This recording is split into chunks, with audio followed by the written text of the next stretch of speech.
This is a story of someone that I knew and had to cut ties with because, well, he was an absolute psycho. The first half will be to add context as to why I cut him off, and the second half is what makes this story really creepy. So, it all started about 4 years ago when I was living in a friend's house while attending a nearby university. It was myself, my friend, his sister, and their parents.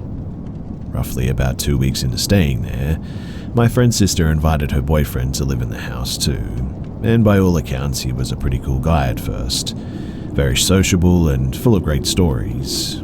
We often sat around the table for drinks or talked about life, having a smoke in the garden. Within the first month, however, as he started to get comfortable, cracks started to show in this veneer. He would rant about government conspiracies, how he was always a wronged party. He was big into Sigma male stuff and martial arts, and he did have a temper as well. He had this big dog that he always kept in a cage that was extremely violent when he wasn't around. The dog actually attacked his girlfriend and had to be put down. That was when the guilt trips towards her began and the ranting became incessant. About 2 months later, he had the bright idea to live in a shipping container, mainly because the parents wanted him out, and dragged his girlfriend along for the ride. I'm not talking about one of those sort of chic little restoration jobs. This was a rented container in a storage yard among the outskirts of the town that we were living in. He would intimidate and threaten the staff there constantly until they called the police too. This, of course, was another conspiracy. He became increasingly abusive to his girlfriend as well, to the point where the family got involved to get her out of there.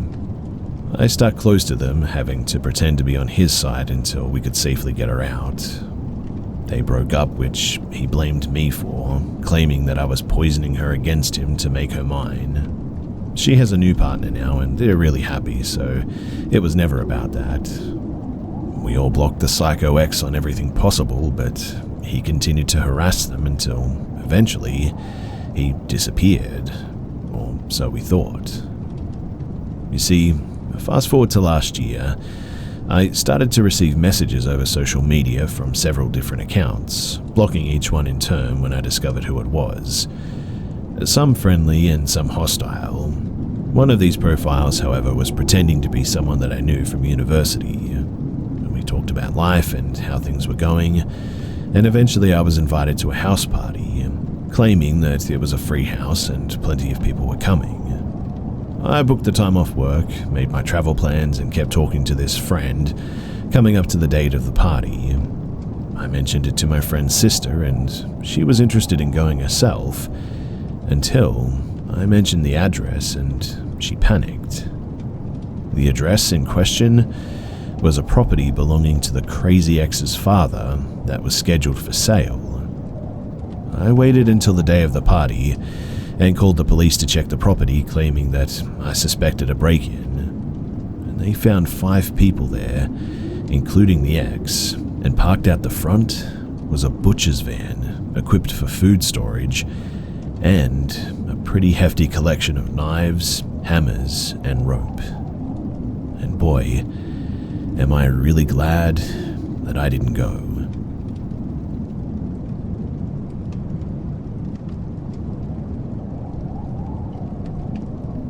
I live pretty far from, well, anyone, and mostly surrounded by forests. I hunt regularly, and I spend a lot of time outside when not running my business.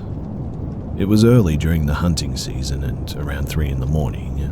I was tracking deer prints, and they just stopped, and an uneasy feeling filled me as something compelled me to look up. And when I did, in a tree was the deer, or what was left of it. It was gutted, but not like how a human hunter would have done it, so I decided to just call it there and head back. As I was making my way back to my truck, I really felt uneasy though, and as if I was being watched. I would periodically look back and check with my nods and caught 2 very big and very high up eyes looking back, followed by a type of deep yell. Not a roar or a scream, but an actual yell. It didn't sound like a bear or a big cat, but almost like a very big man. Well, as you can imagine, I took off running and I didn't look back. It was a 4-mile run back to my truck and I didn't stop once. When I made it back and I drove off, I looked in the rearview mirror and saw again something standing silhouetted by the sunrise. When I made it home, I was still shaken up a bit and I decided to look over my truck. Now, I'm a fairly big guy, standing at 6'6" and weighing about 230. And that was when I noticed that there were handprints bigger than my own hands on my truck. Doing some more investigating, I checked my trail cams and found several offline, and one pointed at the deer hung up in the tree. Now, being someone who's seen a lot of horror movies, and being one not to mess with something that I cannot understand, I never went back to that part of the forest, and eventually decided to move altogether, as at night, I would still hear that yell sometimes. Sometimes my wife would tell me that she felt like someone was watching her from the tree line as well, and being a new parent, I just didn't want to take any chances. I still have no idea what all of that was about, but I'm really glad that we moved.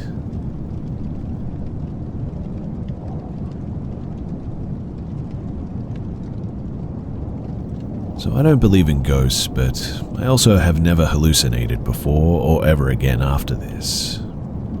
Years ago, I was taking my parents' dog out the front yard to go and pee before putting her to bed. I was staying with them for a couple of months and about 26 or 27 at that time. At some point I noticed standing in front of the tree was the dark figure of a man. It was nighttime, so I didn't think too much of it. I mean, it was just a pure black figure. He was wearing a wide-brimmed hat like my dad has, so I naturally assumed that it was probably him. I was a little confused though why he would be outside like this, so I called out to him, "Hey Dad," but I didn't hear anything back. He just stood there as if he didn't hear me. I called out again, still nothing. Then I heard my dad talking, and it was coming from my parents' bedroom, so I quickly realized that whoever was standing there was a complete stranger on the property. Then he bent over and motioned to their dog as if asking her to come here, and even though she was standing on the driveway, she started peeing and her legs were trembling as if she was about to collapse. It was odd because she wasn't barking. It was as though she was paralyzed in fear. I then got a closer look and could confidently see that this person wasn't a person, but rather a silhouette of one. At that, I ran as fast as I could inside. I came out just a moment later to look for the thing, and it was gone, and I didn't see it again. The only trace of the experience was the dog's pee on the driveway. Now, rationally, I know what happened was the fact that I was afraid of what seemed like an intruder, and their dog could probably sense that as well. I'm surprised that she didn't bark though. I mean, she's never really reacted this way to being scared. She's always barked like crazy when she is scared. I don't believe in ghosts or demons or evil spirits or anything like that. However, I will admit that it kind of feels like something along those lines. I assume that it was just a hallucination, even though I have no history of that and haven't hallucinated or had mental health problems since then either. But it's really the only explanation that I have. Frankly, I just brushed it off for years, and then I was watching a video compilation of scary stories one year on Halloween, and heard of the Hatman and how people all over the world have seen pretty much exactly what I did. I'm still pretty secular when it comes to ghosts and stuff like that, but man, after hearing that, what other people had seen, and realizing that it was the exact same thing, if that wasn't the creepiest thing that I'd ever heard, then I don't know what is. It felt like something that a character would come across in a horror movie, not real life. Anyway, The whole thing's a bit embarrassing for me to share with other people, but like I said, I just can't get over the fact that there was something more to this, especially because, well, the dog saw it too, and the dog reacted so strangely.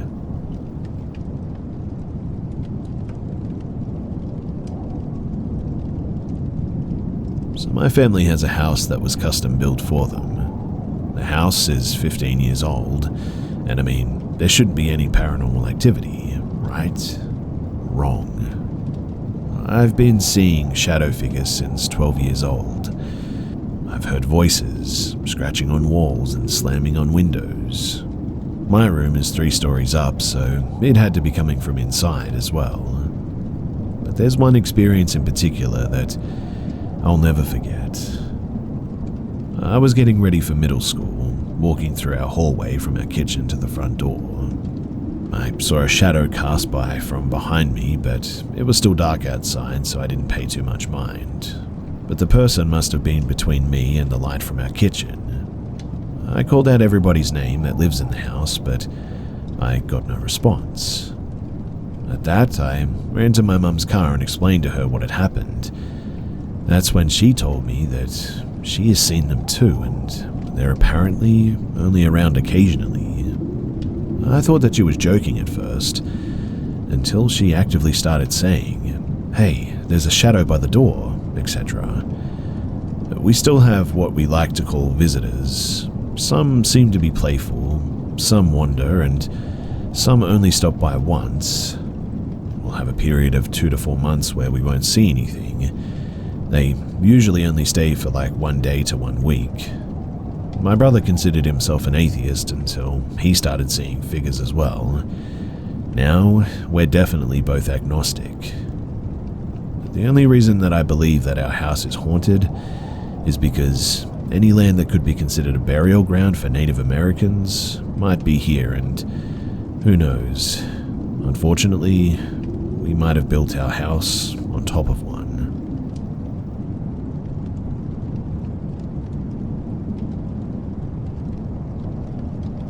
I recently stayed the night at my childhood home. It's an old house built in the 19th century.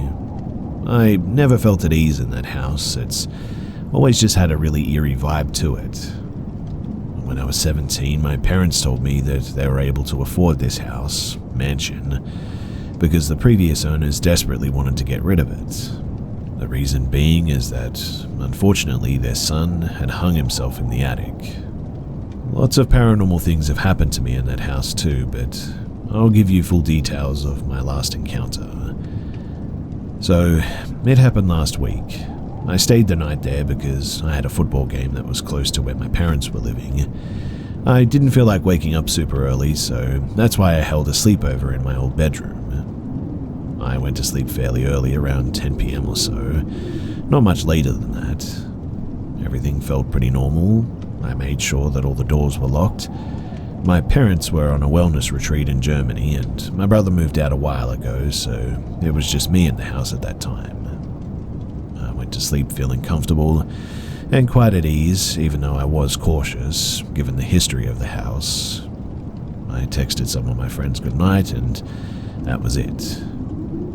The comfortable feeling, though, suddenly wore off when I was awoken at 3 in the morning, because I heard music playing, but it was muffled. I couldn't hear it clearly, but my first instinct was that it was a car playing music with its windows closed, parked on the street perhaps.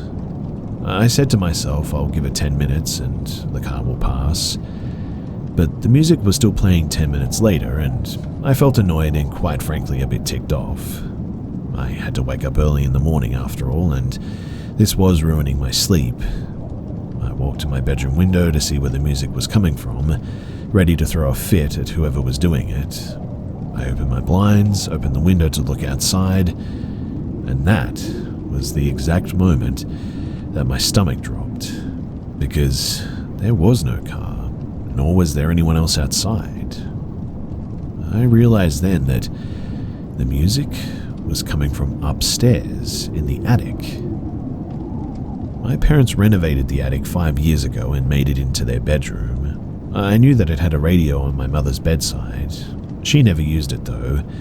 Most of the time it just wasn't even plugged in because she had only one socket and she used it to charge her phone. It was not a new radio by any means, early 2000s I would guess. My mum held onto it because it was the radio of her departed father, and she just couldn't get rid of it. I was freaking out though. I mean, why would these kind of encounters only happen when I was alone at home? I tried calling my parents, but they didn't pick up. My brother didn't pick up either. Not surprising since it was 3 a.m. I realized that I would have to deal with this situation alone, so I decided to open the door of my bedroom that led up to the hallway. At the end of the hallway, there was a circling stair that led up to the attic. I opened my bedroom door and the music suddenly became louder, and I now could clearly hear which music was playing. It was dark organ music. At that, my stomach dropped. In fact, I've never felt so scared as I did then. I didn't want to do this alone. I had one last rescue line that I could call. It was my friend Philip. He played COD with me until the early hours, so he surely was still awake. I called him and explained the situation. He reassured me that it was probably a problem with an electric outlet that had jump-started that radio or something. I felt reassured by his answers and made the walk upstairs to the attic.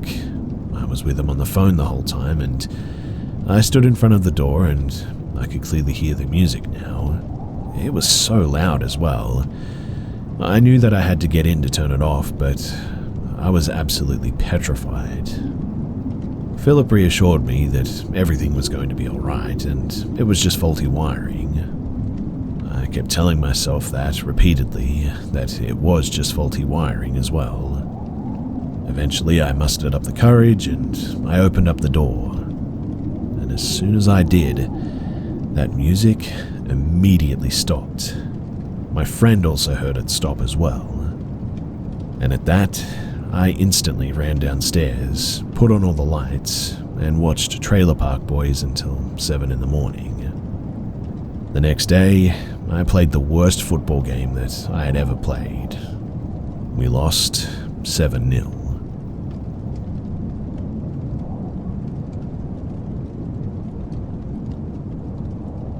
So, to start this, I usually have sleep paralysis at least once every 2 weeks. I've had it my whole life, so I pretty much am used to it now. I either close my eyes and go back to sleep, or sometimes I can fight it and sort of snap out of it. Anyway, yesterday I checked into my hotel, laid out my clothes, and sat my backpack down on the extra couch hotels usually have. This is pretty much routine for me as well. I left and grabbed dinner. When I got back, I noticed the TV was on. I never turned it on when I first got to my hotel. I didn't really think much of it and brushed it off. I chilled for a while and then fell asleep by 9-ish. I woke up randomly at 3 a.m, but in sleep paralysis again. I was sleeping on my side, and as soon as I opened my eyes, there she was, a random woman sitting on my couch. So elegant looking and the perfect posture. My heartbeat rose and I locked my eyes with her. For some reason, I was scared. I wanted to snap out of my paralysis because I genuinely thought that somebody had broken in or something, but it just seemed a little bit off this time. It was just the way that she was sitting and what she was wearing, I guess. All white with her straight long brushed hair looking dead straight. She wasn't moving, just straight up existing, but not existing at the same time. But this was the moment that I knew that something was very wrong. My fear grew, and I thought that if I snapped out of my paralysis, she would hear me. But when I say that I can snap out of it, I really mean snap my body to the left or right to fully wake myself up. But in the end, I went with the second option. I just closed my eyes and went back to sleep. I woke up at around 6 a.m, and it took me a minute or two to remember what I had seen just a few hours before. I shot up and looked beside my bed, in my bathroom, just anywhere to look to see if she was hiding anywhere. Just because it was daytime and I was not in paralysis, I was ready to kick some butt, I guess. It wasn't until I saw my couch that caused my confidence to drain pretty quickly. You see, some of my things that I set onside the couch the day prior were suddenly reorganized in a way where one side of the couch was pushed to the other side, but neatly, in a way to where someone could sit on the other side, I guess. I inspected the side where I saw her sitting, and I could immediately tell the difference, as there was still an imprint or the cushion being lower than the other, which also means that it was fresh. Whoever she was, she had been sitting there for quite some time.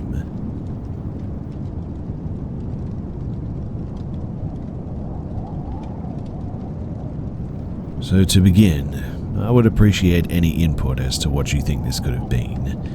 Whether you believe it was a person or something paranormal, I would really just appreciate any input at all. So on Tuesday, my best friend S and her roommates, T and J, were talking about our old high school at some point. Our school was built on top of a burial ground, and several students who have gone to that school there have passed away tragically, unrelated to the school. And well, they decided to break in at 3 in the morning to explore what the school was like now. We're 20, so we graduated only 2 years ago. Jay was scared and didn't want to go inside, so she stayed in my friend's car in the driver's seat in case they all needed to leave quickly. S and her other roommate T decided to jump the gate and go exploring. They thought that the energy seemed kind of scary, but they were too curious and kept walking. They reached this one classroom in the back, and that's when my friend looked inside. She said the lights in the hallways were red, and when she looked into the classroom, she said that she saw a black silhouette of a person in the classroom close to the door. She said that even though she couldn't make out a face, she felt that it was watching them. She grabbed T and told her calmly that they needed to leave because someone was there, and they sprinted back to the car and they all left. They then went to our old middle school to see what it looked like now. They couldn't get in because the gates were locked, so Jay asks S if she wants to get back into the driver's seat, since it's her car, and S declines. Jay pulls out and leaves. It's about 3:30 to 3:45 in the morning at this point. As she pulls out and starts driving back to their apartment, they see these 2 white blinding lights coming towards them. They couldn't tell if it was a car since the lights were so bright, but 2 seconds later they realized that it was a wrong-way driver coming at them at about 80 miles an hour, and Jay was able to swerve around it last second as the car just zoomed straight past them without realizing. Luckily, they saw cops pulled over on the side of the road ahead. They told the cops, and they immediately dispatched someone to go follow the car and find where they were. They were silent for the rest of the night because of how terrifying the experience was.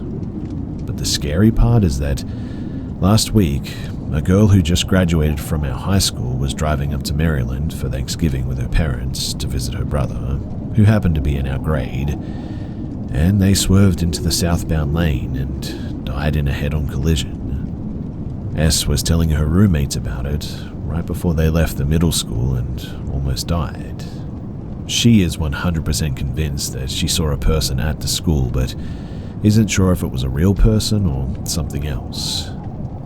Our school doesn't have late security or cleaners or anything, and I'm not sure why, but when she told me the story, I felt a strong gut feeling that it was something else. The night just felt too perfectly lined up as well. I mean, the whole thing was really weird. I do believe that humans are scarier than anything paranormal, but my gut just tells me that she encountered something else, and that the events that transpired throughout the night were somehow related to it. But again, if anyone could give any input or insights as to what this could have been, then I would really appreciate it. Thanks.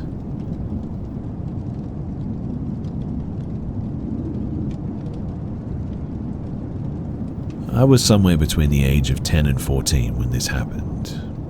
Growing up, I lived on a very boring street in a middle-class one-story house. My bedroom faced the front veranda, which had a lot of plants on it. just around the corner and down the hall from my bedroom, was a study that was used as a spare room or a computer room. Now, I used to watch TV in that room, and on this particular night, it was very hot, so I had opened the door open to the veranda. There was a thin fly screen with no lock, which we could pull across when the door was open. When I went to bed that night, it was so hot that I kept my bedroom windows and curtains wide open. I was having trouble sleeping, and I just laid there staring at the ceiling for some time. But then I heard what sounded like someone walking around on the veranda. The ground was cement pebbles, and there was a lot of dirt from the plants there, and it made a very distinct sound when you walked on it. At first, I assumed it was one of my parents, but it was very late at night, and that wouldn't have made much sense. So I craned my neck to look at the window, and in the dark I saw a gaunt, skeletal, hunched-over figure slowly shuffling towards my bedroom window. It made a sort of raspy sound as it shuffled around. I was fairly certain that it couldn't see me, but from the way its head was moving, it looked like it was searching for something. Now, this might sound weird, but despite this fairly creepy thing happening outside of my bedroom window, I still felt somehow safe in the comfort of my bed inside my locked house. But then I realized that I had left the study door open, which meant that all that stood between, well, whatever the heck this thing was, and my house was a thin screen door with no lock. I knew that I had to lock the door in quickly. This thing was almost at my bedroom window and would soon be at the study door. I slid out of bed and crawled on my stomach out of my room and down the hall to the study, and as I reached the door, intending to quickly close it, I suddenly realized my mistake. I would have to open the screen door in order to reach the door to close it. From where I was laying, I could see this thing hunched over and peering into my bedroom window. I think it heard or sensed me laying there because it turned and shuffled over and bent down to where I was laying. I held my breath as this thing put its face against the screen and peered in at me. Its raspy breath sounded like death as well. In the dark, I could make out a part of a face, and whatever it was, it looked gaunt, sickly, either very thin or no skin. I couldn't see any eyes, or they were simply empty sockets perhaps. I didn't dare move as its face pressed up against the fly screen, seemingly looking right at me. Suddenly, though, its face distorted in terror, its eye sockets and mouth opened wide, and it just let out this curdling shriek, a shriek that sounded like fear, and then it just bolted off into the night. I lay there silently frozen in fear and disbelief over what the heck had just happened, and also listening intently to make sure that it was actually gone. As soon as I dared to move, I quickly opened the fly screen and shut and locked that veranda door. I then went back to my room and shut the windows and drew the curtains. I kept peeking through the curtain, expecting for it to come back, but it never did. Now, I've thought about this encounter ever since then, and I've never really been sure what to make of it. I've never told anyone about it either. I didn't know where to begin, and I've never really understood why it reacted in fear when it saw me like that. It is still one of the most unexplainable and strangest things that has ever happened to me, and I don't know what to think about it.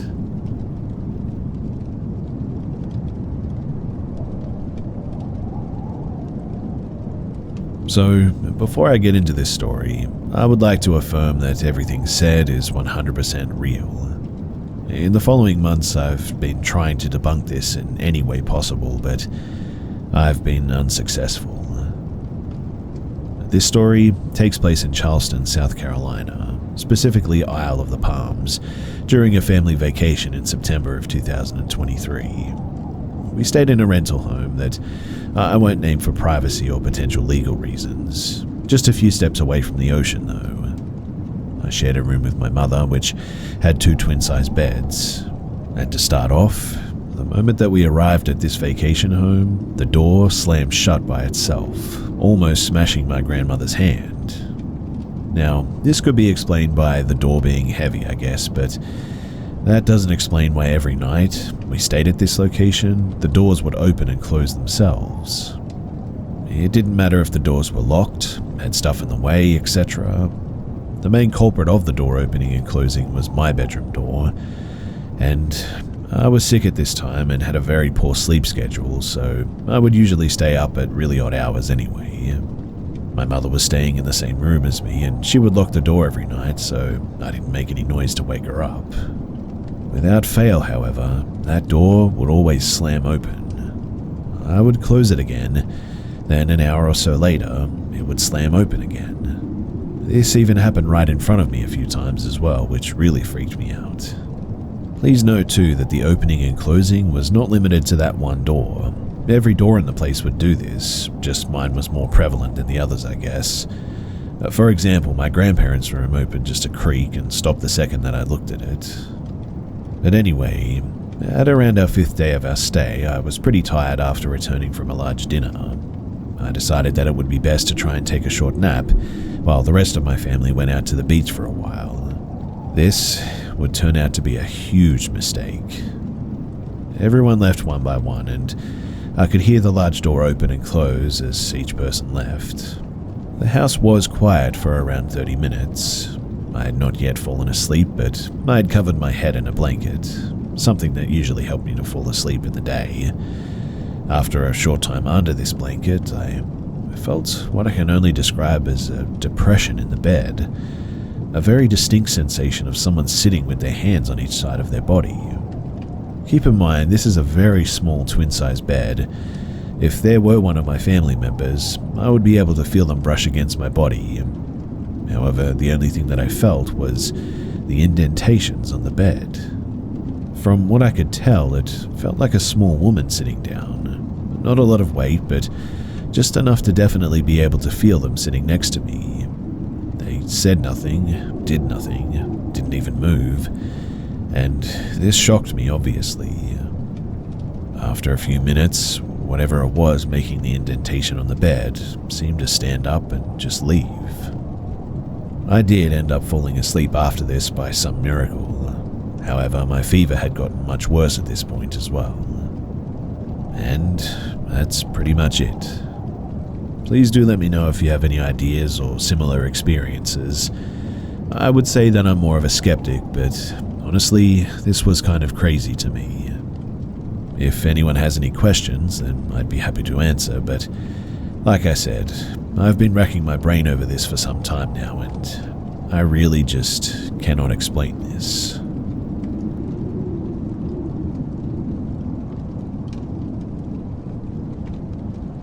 A few years back, I, a 23-year-old female, was driving home after taking my dad to the airport for a late flight. It was already dark when I left the airport, and I still had a 3-hour drive home ahead of me.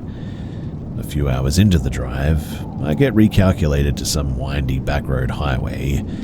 There were no cars or streetlights, and so it was a pretty dark and creepy road. As I turned a curve, I noticed a black car come out of nowhere and start to ride my bumper. Then the blue lights. The road was so dark that I had to drive for a minute to find a spot with at least a few small lights where I could pull over. The officer came up to my window and asked me if I knew that my tags were expired. I thought that was kind of odd because I was driving my mum's car and she's usually pretty on top of things like that. But it was more so the way that he talked that made me uneasy, I guess. He was speaking pretty fast, like he was in a hurry or something. He's standing at my window, and before he even gets my license or registration number, his radio beeps and he tells me that he has to go on another call. He then practically runs back to the car and speeds off. I head back home, half weirded out and half thanking God that I didn't get a ticket. I kind of brush it off until I go outside to my car the next day, and I find that my tags were not due to expire for at least another 2 months. It could have been a simple mistake, I get that, but I couldn't help but recall how weird the whole incident was. I mean, he could have misread the number, that's possible I guess, but Looking back, I wonder what could have happened if he was someone with bad intentions. Was it just a mistake, or was he a fake cop that was trying to lure people out of their car or something? From then on, I always pull over only in the well-populated areas, and if a safe option is unavailable, I call 911 to make them aware. Because something tells me that there was just not something right about that whole situation.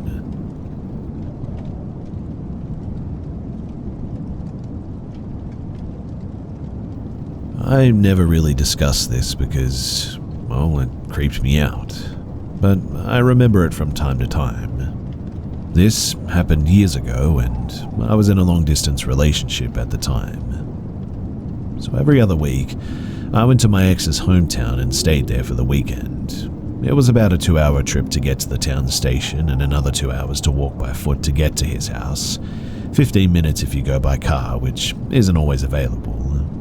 His hometown is a province surrounded by thick forests. It's a long walk just to get to the stores and food establishments as well. I usually had to walk on the road meant for vehicles that cut through the forests. A lot of times I get to the hometown late, so I'm usually walking in pitch black areas around 8 at night with just a flashlight for 2 hours just to get to his place. At this hour, there were no cars driving by, and it's a pretty quiet town anyway. It was always so eerie when I was walking for a long time in the woods, though. There were a lot of parts of the woods that are completely silent, not even sounds of bugs or birds, just my footsteps.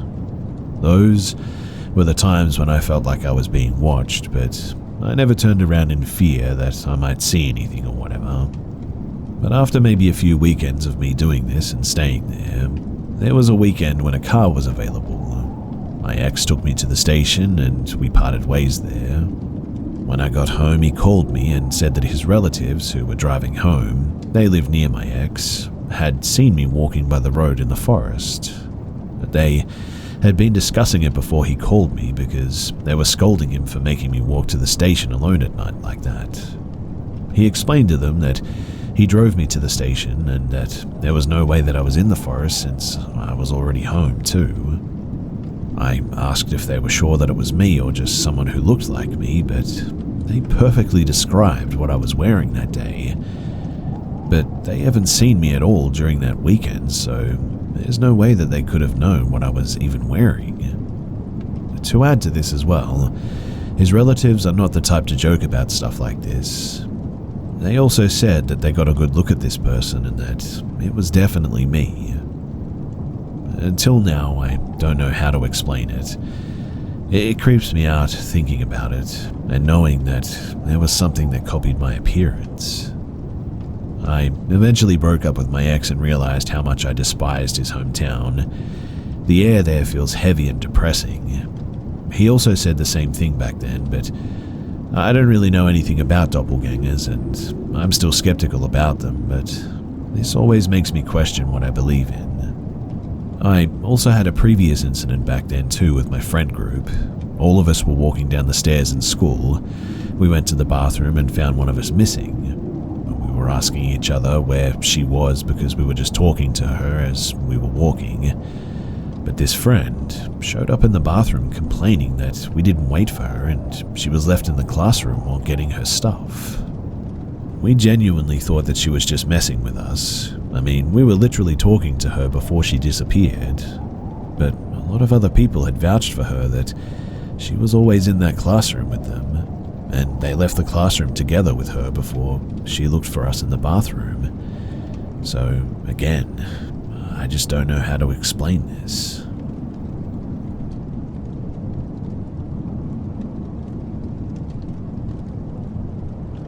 So I'd like to preface this with the fact that I have no idea exactly who or what it is that I saw, but it's pretty spooky regardless of whether or not it has an earthly explanation, and that's the part that continues to haunt me 10 plus years later.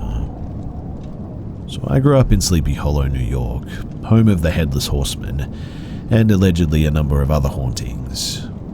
I was 16 at the time and riding shotgun in my then-boyfriend's car, headed home on Old Sleepy Hollow Road at 3 in the morning. This was before my parents enforced a curfew because I was taking advantage of it. At the end of Sleepy Hollow Road is Sleepy Hollow Road and a stop sign, at which making a left brings you through a densely wooded area to my parents' house. Old Sleepy Hollow Road, it is dark and curvy and cuts through the woods that contain the old carriage trails which connect to the cemetery, where the Headless Horseman is laid to rest and said to ride, as well as where some of the other legends of Sleepy Hollow originated. Not many cars frequent this road. Outside of tourist season, the village is quiet and the houses back there are quite sparse. This was the case, even more so about 10 years ago. There weren't and still aren't many lights on in these back roads, but there is one right next to the stop sign, almost like a spotlight. When we pulled up to that stop sign, I got such a fright because a young woman wearing nothing but a long white gown or otherwise thin white dress was very suddenly standing on the road right next to the stop sign. At first I was scared that we were about to hit her, but when we drove away, the reality of the situation really started to sink in, and that's when I felt extremely unsettled. What was she doing there at 3 a.m? It gave me a heavy pit in my stomach. This was around November in New York. It was quite frigid and she had no jacket or any shoes on. There are houses back there, but really not that many. She didn't look directly at us at all, despite us almost hitting her, and it almost seemed like she was just staring straight through us or beyond us. She was unblinking and unmoving, in fact, very pale with the cliché long dark hair to match it. I remember asking my boyfriend if he just saw what I just saw, and he just nodded. We never really spoke about it again until many years later when I confirmed with him that it really happened and wasn't just a figment or a dream or something. My parents live up against those woods with my room on the bottom floor. I don't think I slept in my room for months after that incident, and to be honest, I still think of it when I visit. I have since read a lot about this figure and different accounts of it. There are stories of ladies in white across many cultures, but one thing that many of the tales have in common is the betrayal of a lover. This boyfriend was my first love, and unbeknownst to me at the time, he was secretly sleeping with my best friend behind my back. To this day, it remains one of the worst betrayals of my life. Eventually, he became very violent towards me as well, and I can't help but wonder if she was a warning of some sort.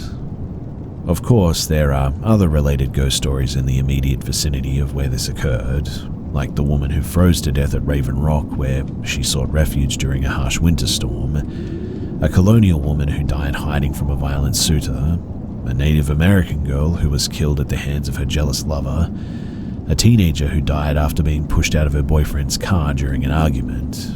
Hulda of Bohemia's homestead was in those woods, a quick 15-minute walk from my parents' house, in fact. I doubt it was her, but she has a very sad and incredible story associated with her for those who are interested. My favorite Sleepy Hollow figure, in fact. Truthfully, the list of many supposed apparitions of the area could go on for far longer.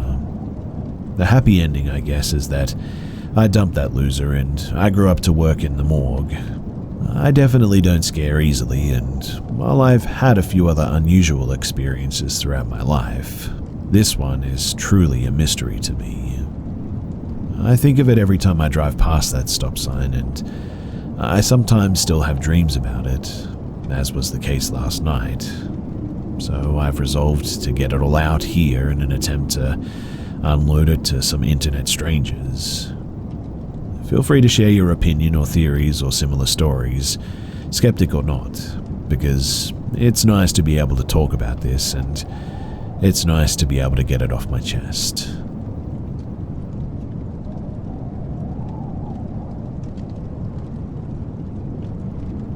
I have experienced shadow figures for a number of years. My partner is a skeptic, on the other hand. Well, was. You see, within the past 2 weeks, we have both had a number of terrifying experiences. The first time it appeared was to my partner and my dog. Paul had taken the dog over the field at around 1 a.m, As he entered the field, he saw a figure to his right, but he thought that it was a local teen smoking, so he didn't pay too much attention. As he got along the tree line and bent down to get the dog's mess, he heard the trees rustling and sort of looked up. The same figure was now in the bushes, and he could tell now that it was completely black and featureless. It was a prominent figure, but a black and greyish prominent figure that looked like it could charge through you, his description. He was terrified, and both he and the dog ran. The thing charged through the undergrowth, keeping level with Paul. Branches were breaking, but whatever it was, it sounded weird. Inhuman was his description. The dog ended up dragging Paul, and they ran until they got home. He's a skeptic, but he cannot explain it. We went down in the day, and there was no clear path through the undergrowth, and no broken trees or branches or anything. A few days after, I was in the same field with the dog, and I heard rustling in the bushes and felt really oppressed and negative suddenly. I looked towards the rustling, saw leaves moving, and went to see if it was a mouse or something like that. But there was nothing there. I was looking around for a bit, and eventually I looked above me in the trees, and there, up in the tree, was what I can only describe as a shadow creature. I told it to go home and that it was lost. I eventually turned and walked away. I walked home, but nothing chased me. We both walked the dog the following night and felt evil energy and knew that we were both being watched all of a sudden. We both knew exactly where we were being watched from as well, and both felt it at the same time. There was nothing visible there, mind you, but it was uncanny how we both pointed to the location where we both felt it coming from. The last incident happened at 4 a.m. this morning. I was walking down the road that I live on, and a black figure moving fast caught my attention, but I thought that it was the local addict, definitely a person. I came level with the alleyway that the figure had entered, and that was when I saw a black humanoid mass that I can only describe as radiating evil, staring at me from what should have been its face, but it had no features. It was directly under the lamppost, which was working, and I could see it, absolutely everything. And whatever it was, it felt really malevolent. The best description that I've heard of it is that it's a bull of a thing. The feeling it gives off is worse than seeing it, to be honest. I'm not usually fazed by shadow people, but this thing is dark and it has me worried. If anyone has any insights on how to deal with all of this, then I would greatly appreciate it.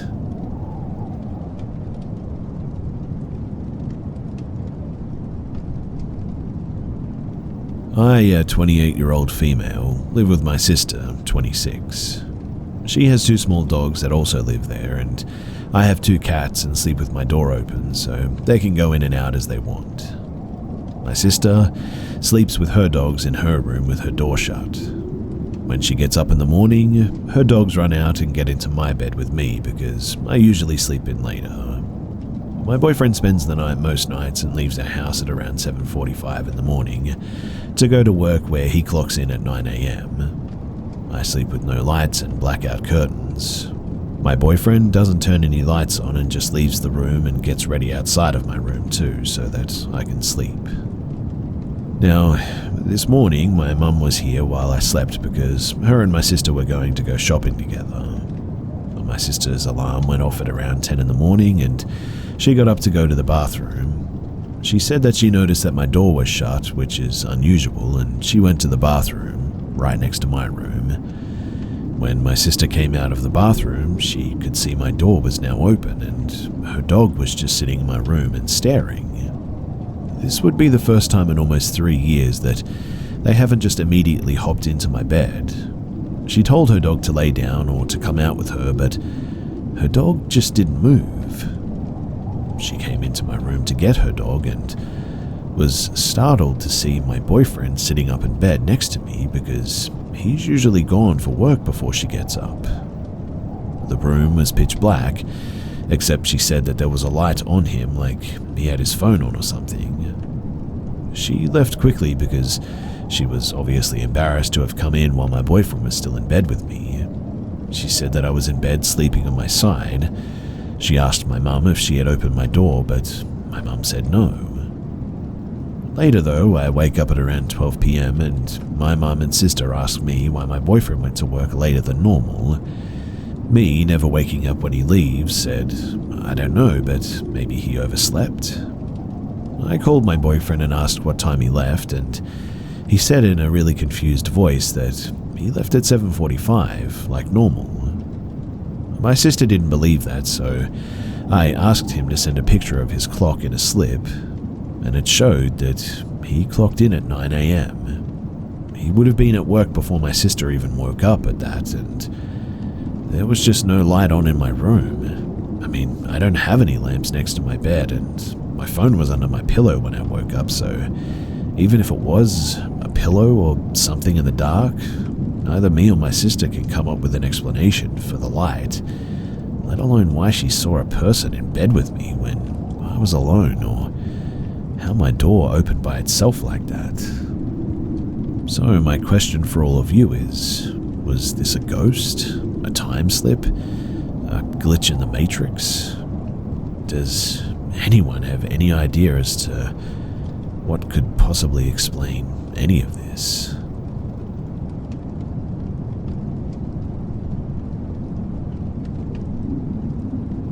So this happened about 4 years ago. I used to live in a very rural part of NC, in the Triad foothills area.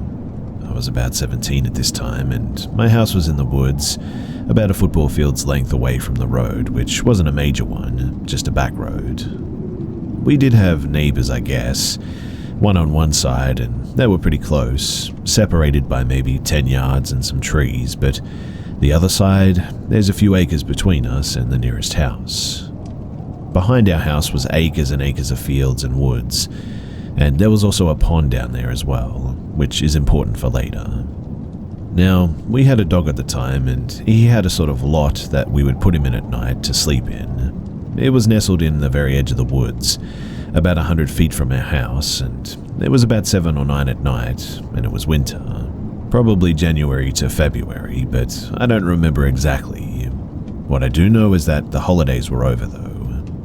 I was taking our dog out to the lot that night as well. I had his metal bowl in one hand and the phone in the other. I got about halfway to his lot and suddenly just felt really weird. I did freak myself out taking him out sometimes, so this wasn't particularly extraordinary or anything. I shined my flashlight on the edge of the woods, near to his lot where it sloped down a little bit and was further into the woods. When I did this, I saw glowing white eyes looking back at me. They must have been about 3 feet to 3.5 feet off the ground. My mind deduced that it couldn't have been a squirrel or a small animal, so I immediately yelled for our dog, dropped his food bowl, which made an extremely loud racket, metal on concrete, and just ran inside. I came in freaked out, saying that I saw something in the woods and I was not going back out there. My mum said that I was being dramatic and that it was just a deer and she would go out with me. I felt very confident after the racket that I'd made that whatever it was, it would have left by now, and so I went with her to take him back out. We walked out and I shined my light where the eyes were, and the eyes were still there, just as bright, and stared right at us. My mum got freaked out now and we both ran inside again. She came in and told my stepdad that I was right and was freaking out, saying that there was a man sitting down there in the woods. My stepdad then went out there with a real flashlight and a gun and we followed. He shined it back in the spot where the eyes were. He yelled, "Hey," real loud, and this is when I got the best look at it. The eyes were 100% about 3 feet to 3.5 feet off the ground. Whatever it was, it stared right at us and then walked sideways, not breaking eye contact, very fluidly, and then went off into the woods. Mind you, we never heard a sound. No leaves breaking, no twigs snapping, nothing. Never saw anything like it since then, and every time I took my dog out, I never saw anything like that again, despite checking every time. Now, before anyone asks, I don't know how my dog was acting. At the time, I was just too scared to pay any attention to it. I do know that he sometimes eats possums and skunks that fall into the lot and would bark at other stuff like deer and foxes. The whole encounter, he was silent though, and seemed to just run inside with us and stayed close with us. The land behind the house, I'm almost certain is native land. Way behind the house, up on a hill overlooking the pond, are stones in the ground, about 2 or 3 with markings on them. With certainty, I can say the inscriptions are definitely old, and are of a form of writing. They're very weathered, not fresh at all, and are precisely drawn lines with parallels and equal spacing between markings and all that. We've also found arrowheads in the area. We jokingly called it the Indian burial ground, but from my research, natives in NC rarely practice burial like this with headstones, so I'm really not sure what it is, but I'm pretty certain that it is native, if not older. Now, the pond, I always got a weird vibe down by the pond fishing, always. It was a natural pond or spring, but my stepdad turned it into a larger pond and we had cows and stocked it with more fish and all that. There's a large slope that you have to walk down surrounded by baby pine trees on each side. There's a small circle area right before you go down the hill to the pond, and in this clearing we used to find a lot of bones. I mean a lot. There'd be 3 to 4 piles of fish and snake bones neatly in a pile, normally all missing the head part. This pond is not close to where I had the encounter by any means. It's closer to the other side of the property if anything, but still on our property, so yeah. But back in this area where I get the weird vibes, my stepdad has old fence posts separating his land and the neighbors. It's an overgrown field or pasture on one side, and straight woods on the other.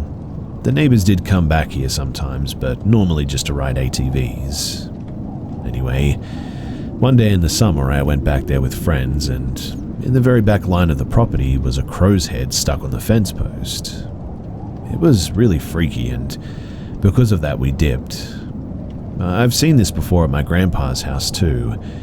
That time when I saw it, it was on a fence post around his garden, and he told me that you do that if crows eat your garden and they'll just stay away. However, when I saw it at our house, there has never been a garden anywhere near that fence post or close to that area at all. Anyway, I'm sharing this story mainly because I'm curious as to what you guys think it is. I can assure you that this creature wasn't any small critter like a squirrel or a raccoon or a deer or anything. I've debunked these myself because the eyes were too big and too high to belong to any small critters, and a deer would 100% have run away after all the racket and noise that we had made, and my stepdad yelling too. I mean, we saw deer routinely, and they're all very skittish as they're prey animal, right? But the only animals I can think of that it could be would be a black bear, maybe a mountain lion or a bobcat. I lean more towards feline because it moved extremely fluid and smooth.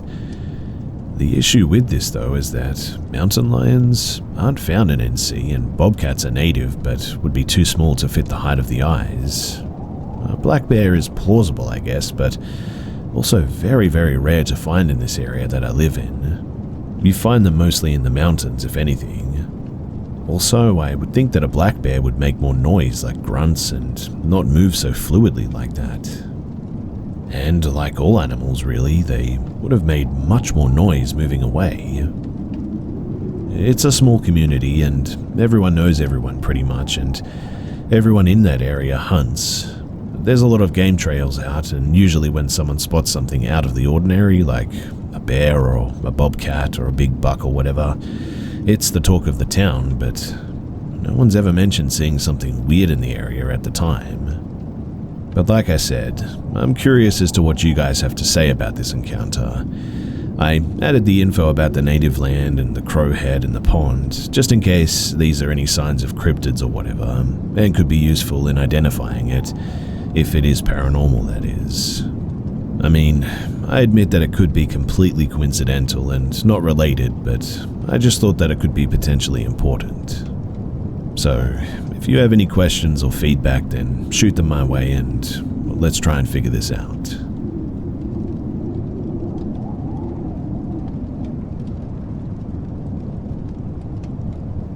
I live at home with my mother and sister, in a house constructed at least before halfway through the 20th century, but we can't be entirely sure of the true date. Not many details exist of the home. Yet, with the little details that we have, many photos of the house exist, and I found a few of them hung up in the doctor's surgery and dentist nearby, which is weird, right? Anyway, a little bit of background knowledge is that this house was home to an elderly, practically bedbound man who lived solely upstairs in my sister's room. The closet in the room was turned into a bathroom, but was converted back into a closet after he passed, and my parents purchased the house soon after that as well. He apparently died in that room and seemingly can't pass over or whatever. Ever since I was young, a lot of weird and unexplainable stuff had happened in the house. Like, the first thing that I remember from my own memory is that I was playing in my living room with a plastic TIE fighter and sat on the ground when suddenly it just flew out of my hand and slammed to the other side of the room. I immediately ran out of the room to be consoled by my mother, yet it still never made the idea that something could just fly out of my grasp without anyone else in the room any easier to comprehend or accept. But the worst thing by far is what actually happened to my mum. So my mum works from home downstairs in the kitchen, and to reach the upstairs she would have to get up, walk for maybe 5 seconds, then walk up the stairs for about 10, turn to the right and enter my sister's door to her room. One day though, my mum was working from home like normal and just got off call with a client when she was called by my sister. Mum, come upstairs and see." To which my mum replied, "I'm working, you have to come and see me." She kept calling my mother and she kept replying to just come down. This went on for about 30 or so seconds. And that was when my mother realized that my sister was at school that day and that she was actually home alone. The calling stopped once she stopped replying, and she continued to work, pretty creeped out after that. There are many other weird stories from this house, but for whatever reason, that one always just gets under my skin.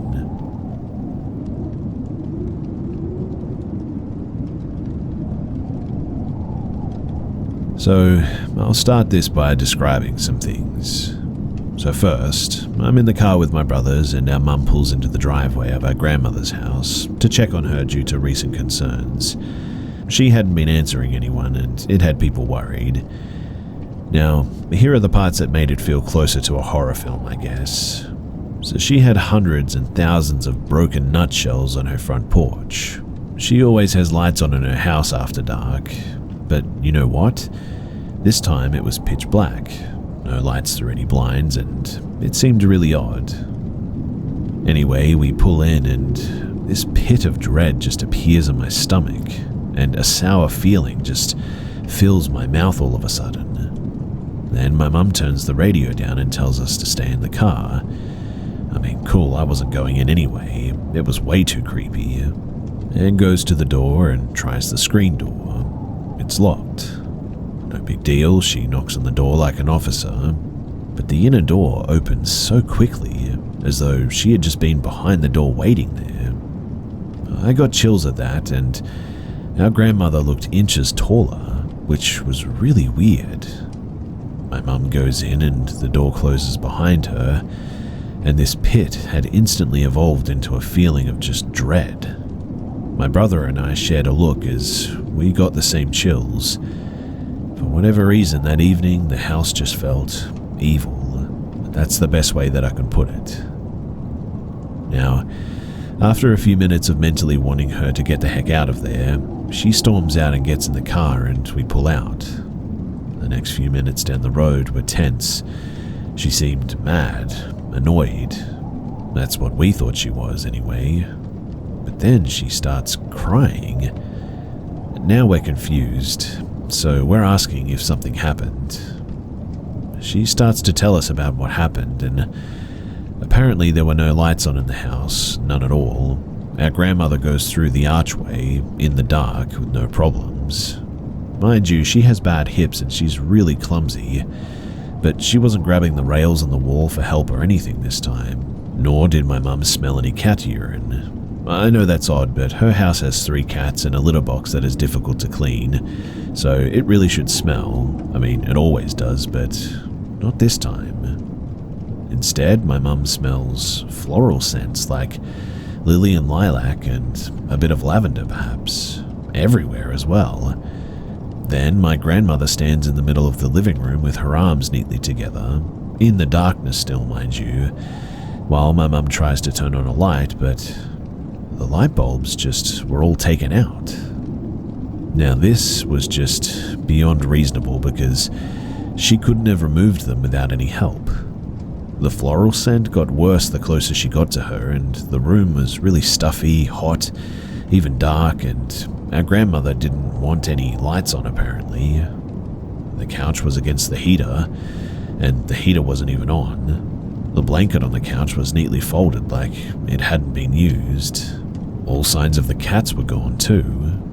My mother said there was this heavy weight on her chest when she was in there, like someone was pushing her chest in, and the way that she spoke apparently was just wrong. She called our mum dear, not sweetie or honey, but dear, and my mum went to give her a goodbye hug, and this is where things got even worse.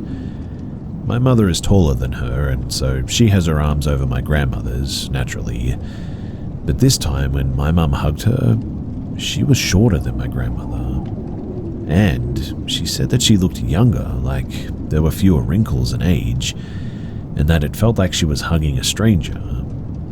Bear in mind, too, that my grandmother has been collecting these blue glass things, pretty little things when there isn't any dust on them. And these prized things were apparently now in a box, broken, and the box was shoved against a wall. The next thing was that she always only had a single tooth, but when she talked, my mum said that there was now a full set of teeth. Mind you, she doesn't have any money to get any fake teeth or anything. When my mum practically fled the house, my grandmother just watched us leave in the darkness, still acting really weird. Now, I knew that she had been getting worse with her dementia lately, but I mean, what the heck, right? I mean, that stuff makes you forget everything over time, but not gain height or teeth, pull every light bulb out, and look 30 years younger. Honestly, I would love for someone to make this make any sense at all. We have no idea what is going on with her, and we could really use some help.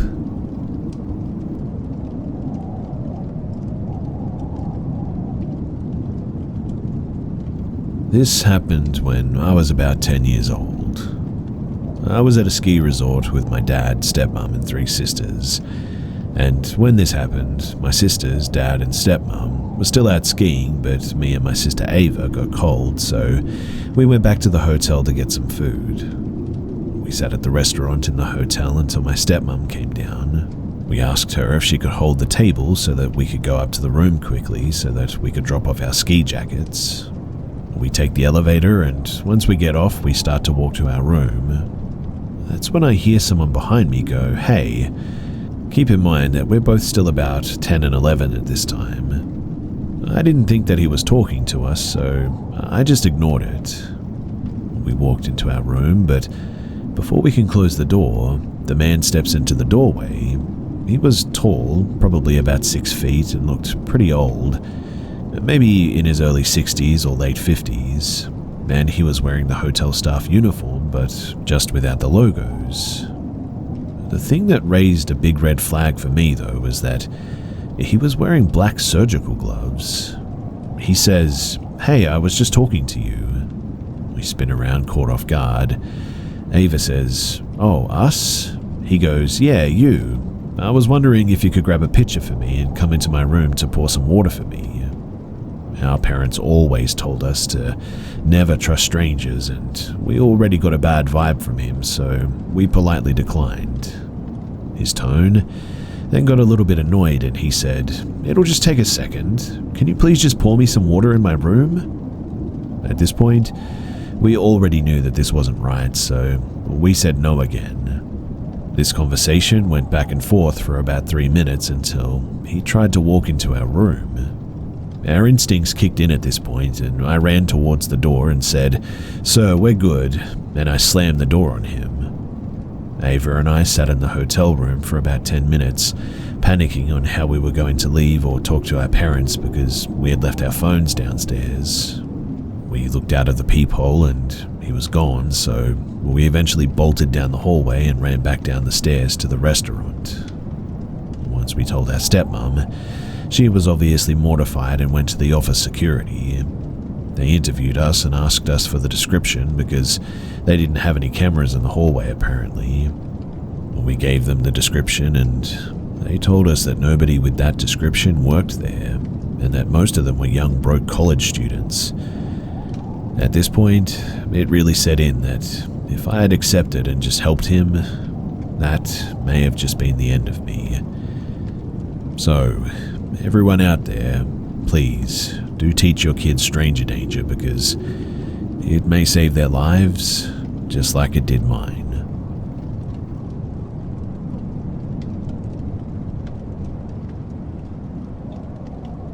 During a university trip to a ski resort, me and some friends went to watch the stars one night. We were all part of the astronomy club and we wanted to note down some key information that we wouldn't have seen with the bright city lights. It was our first year at the university and we went to the forest, which was still pretty close to the skiing place. We took some pictures and noted some things down until our legs got cold, so we decided to go back. Two of my friends, Steve and Bob, they fell down, grabbing us thanks to instinct, which led us all to fall down as well. Note, we crossed the barrier at this point, and that's why we kept falling. We were rolling, but since our hands and arms were cold, and we ourselves are pretty tired, we really couldn't move despite our best attempts. After a while, we dropped to this unused ski trail that was double black diamond. We later learned that the trail was actually abandoned, but didn't know it at the time. And as we stood up, we all distinctly remember feeling being watched. Time also seemed to go really fast somehow, but that's probably because we were tired and the place was pretty calm. But we walked around the trail, and then we heard the scream of a man. At first we thought that somebody had tripped like we did, so we ran to help them, yelling for them. There was no response, but no response ever came from the man, other than screaming, moaning, groaning, and crying. We yelled again, but the man never responded. As we closed the distance, some of us became a bit nervous and tried to back off a bit, because we were thinking that the man might hurt us. But as we walked just a few steps closer, we saw the shadow of a 30-ish-year-old man weeping. We were probably maybe 20 meters away now, but that man was honestly one of the most terrifying things that I'd ever seen. Doing nothing but crying out there in the snow with nothing but a jacket on and a pair of sweatpants. As soon as we saw him, we just booked it as fast as we could, holding back the pain. We spent a good 30 minutes reclimbing that cliff, and when we finished, we quickly ran back to our rooms. We reported the incident to the police, but I never heard back the response about anything. But it was legitimately one of the most terrifying things that has ever happened to me, or my group of friends. I still have no idea what that guy was doing out there, so underdressed like that as well. But all I do remember is that the whole thing felt like it was maybe 5 minutes. And while my memory is not the best, I do remember that what felt like 5 minutes wandering around ended up being almost 15 minutes outside. Like, we found it hard to account for the time that had passed. It was strange, and I still really don't have an explanation for any of it. What I will never forget is hearing the screams and the moans coming from that guy out in the dark of the night, where really nobody should be.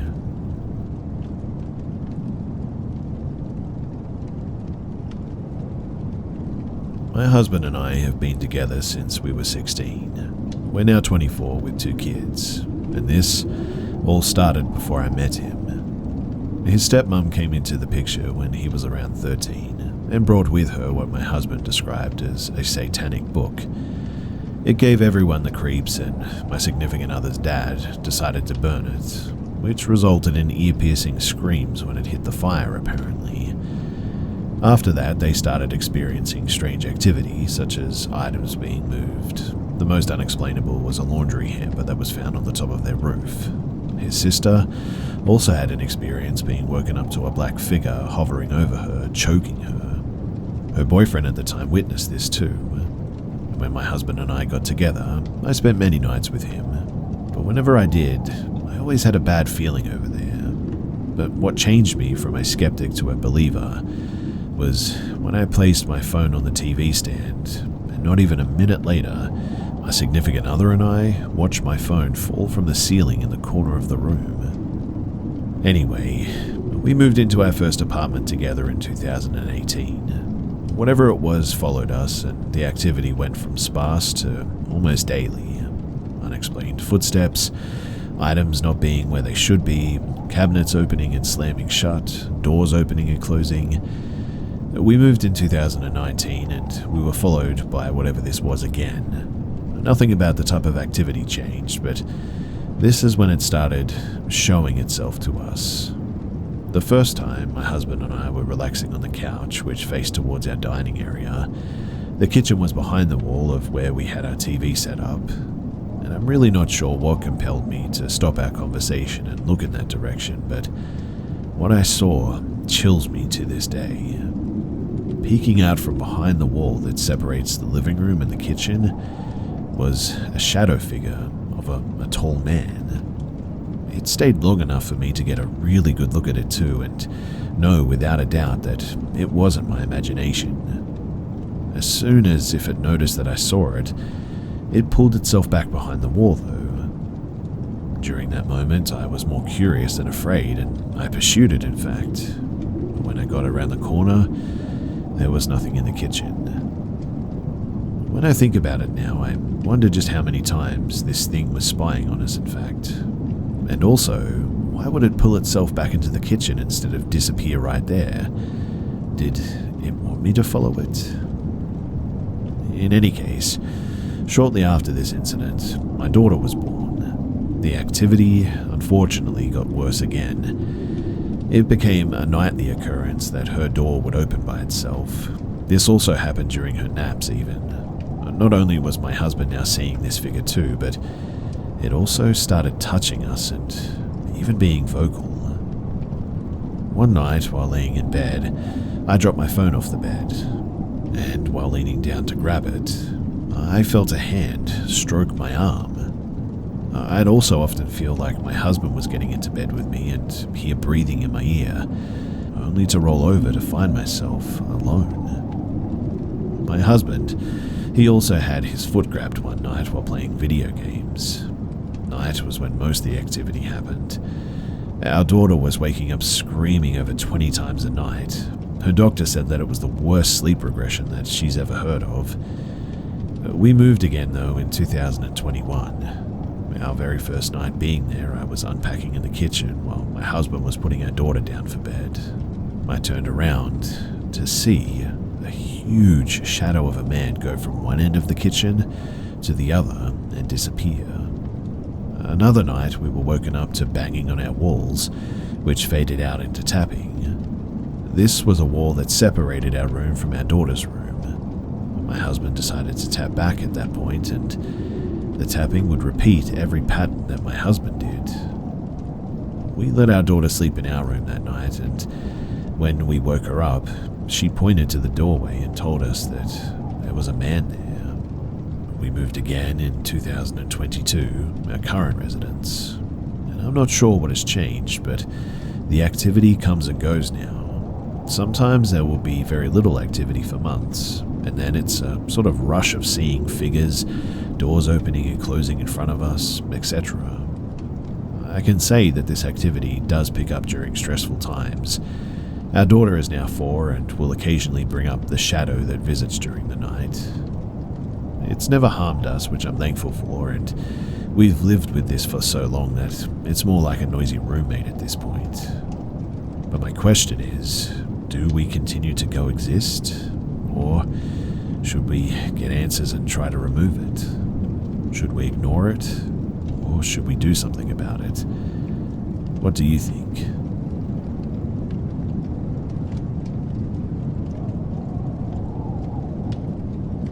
This event happened in the middle of the last half of last year, 2022, and the middle of the first half of this year, 2023.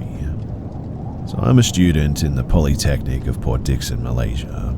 I was living in a house with 6 of my classmates in a nearby, somewhat remote small town in the same district.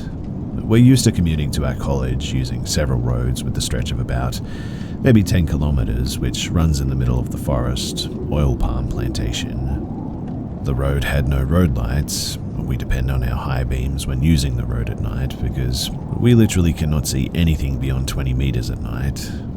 I have a bike though, which I used to commute from place to place, just like the other 5 of my classmates.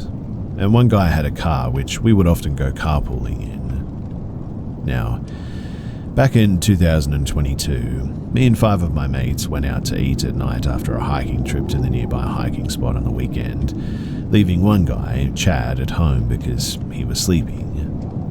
While we were returning home from eating outside, we received a text in the group chat that we'd made for us. It was my friend back home saying something like, "What time will you guys come home? It felt lonely in the house because Mike is still sleeping in his room." Which was obviously weird because, I was in the car with the rest of the housemates. So I replied, "I'm not in the house, bro. I went with them." He didn't respond after that until we reached home. After reaching home, we opened the door and saw him crouching in a fetal position by the staircase in the living room with a scared expression on his face. We all were about to ask him what's wrong, but he instantly told us what happened. Apparently, he said that he saw me sleeping on the floor in my room, feet facing the door with the lights and the fan off. He didn't think about anything at first until he got my message in the group chat, and he realized that it wasn't me that he saw, and his stomach dropped upon reading my message. So he went back to check my room again to make sure that somebody was actually there, but when he did, nobody was. We joked around a bit about that with him, and I even knocked on my friend's door to let myself know that I'm going in.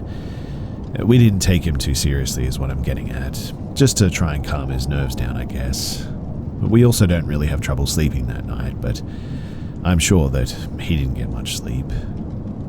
Anyway, a few weeks ago, and one day when I'm downstairs with one of my housemates doing assignments while waiting for my other housemates to arrive from eating outside, I noticed somebody walking barefoot outside the gate. The gate was open, so I had to look and analyze the person walking. Whoever they were, they made footstep sounds, but I don't know, something just felt off about it. So I went over to take a look. I opened my door and walked to the gate to see that whoever was there is now gone. I was curious though, so I walked the same direction as I saw whoever they were walking and looked along each road at the 4-way intersection on our neighborhood. The person though was just gone. It was really quick though, judging from the time that it took for me to reach outside the gate, maybe 10 seconds. I went back inside to tell my housemate who was doing assessments about what had just happened. Fast forward a few weeks, I was riding my motorcycle alone through the dark road after eating outside with my mates again. At this time, I'm the only one not in the car with them, and midway, there was an intersection which was the only lit up part of the road. I was going to switch lanes, so I looked at my side mirror to make sure that there were no cars behind me so that I could safely merge. But I noticed a reflection of a person in white cloth on my back seat, waving in the wind. I was wearing all black at that time. I didn't think too much of it because I'm more concerned about my safety in the dark road. But as I went deeper into the road, the reflection became darker and darker due to the absence of light in the area. So I kept on riding home without much thought put into it, but as I'm arriving home, I park my bike outside the gate and look at my bike from afar. I didn't want to open the gate because I didn't want anything that followed me to come home inside with me. So I waited for my friends to arrive before making a decision. I told it, whatever it was, to go away and don't follow me, but I don't know if it worked or not. I had cold sweats and chills at that time though, because honestly it was pretty terrifying. As my friends arrived though, Chad asked me what was wrong. I told him everything that happened and he told me to calm down and advised me to tell it to go away and don't bother us. I did just that and went inside like normal. No nightmares nor disturbances that night, so I believed at the time that everything was fine. But ever since that day, I've just been getting more and more paranoid when riding my bike at night. I noticed this particular smell when riding too. It smells sort of like flowers, but it was unpleasantly fragrant. It sort of seems like you're smelling someone with perfume up close, but it's way too strong. The smell doesn't arrive every time though, and I went through that road multiple times. It's just weird. Another day though, I went through another road that led to our home. It's been a couple of weeks since I last smelled the fragrant smell. Until that moment. Because I felt like something was wrong and I said out loud, "Do not follow me." However, at that moment, I didn't see anything behind me in my side mirror. It was getting annoying at that point though, and I think I was just frustrated. I don't even feel scared or threatened by it anymore. It just feels like you're being played with almost. Anyway, we then went on our semester break, which I attended a camp for the month and returned back to the same house for the next semester. We didn't have any encounters for a good couple of months from the beginning of the semester too. Until one day, I was sleeping downstairs in the living room and was woken up by a voice that seemed to mimic the voice of Chad. "Wake up, Mike," is what they said. I thought something bad had happened, so I opened my eyes, but in my vision, the whole living room was dark with the exception of our porch light shining through. But when my eyes adjusted, I definitely saw someone tall standing over me, but at the time I thought it was just Chad who woke me up. So I asked him what was wrong, but I didn't get a reply. I then looked at the thing standing over me to see if it was really him. Whoever it was though, they were really tall, dark, but I couldn't see a face since it was so dark and I just woke up from my sleep, so my eyes were adjusting still. But I then realized that something is off by the unusual length of the delay in getting a response, so I told it, "Don't bother me, I'm sleeping." Then I rolled to my right and closed my eyes. I heard footsteps at the staircase, and it was not like someone going back up to their room, but instead the footsteps sounded like it was going up and down the stairs multiple times. I got annoyed by this and looked at the staircase with the intention to yell at whoever was playing at the staircase. When I did, there was nobody there. But the strangest thing was that the sound of the footsteps was still there, and they continued for about another 5 minutes. Then my friend's watch alarm sounded, which then I knew what time it was. The watch showed 5 a.m., so this incident must have happened at 4 a.m., and I told my housemates everything in the morning.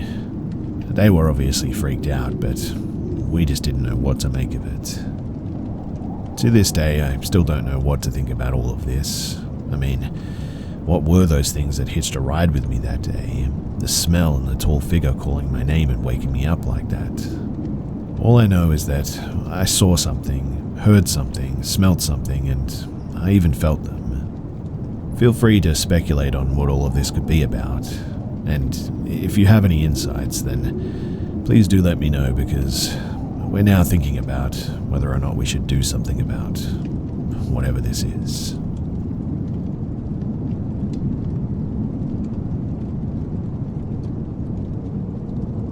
So in case anyone has heard or experienced something similar to this happened around 2005 to 2009 in San Diego, California. I don't quite remember exact age at the time, but it happened when I was probably like 9 to 12 years old. So, it was a boring night, so my mom, little sister and I decided to go to Walmart just to get out of the house. This particular Walmart shares the same parking lot as a Kohl's or Target, and as we are walking around in our PJs in the store, a lady approached us and complimented my sister and I for being so cute and pretty. She proceeded to say that she works for a TV network, and her job is to scout or cast families for their reality show. She asked if our dad was in the store with us, and even though we didn't have a dad, I lied and said that he's at home for my mum who doesn't speak English. I didn't want to say that he was in the store in case she would ask to speak to him or whatever, but the lady, who looked quite normal, friendly, and kind of bubbly, continued to compliment my family for being beautiful. As she was talking, I translated it, and we all felt flattered but skeptical by her compliments. Then she said that she would love to cast us if we would follow her to her house so that she could properly film everything to submit to the company. This was the moment that I started averting my eyes to check the shelves for hidden cameras. During this time, family reality and prank shows were pretty popular, so it made the whole situation feel a bit more plausible that we were either really being scouted or this was a hidden camera prank.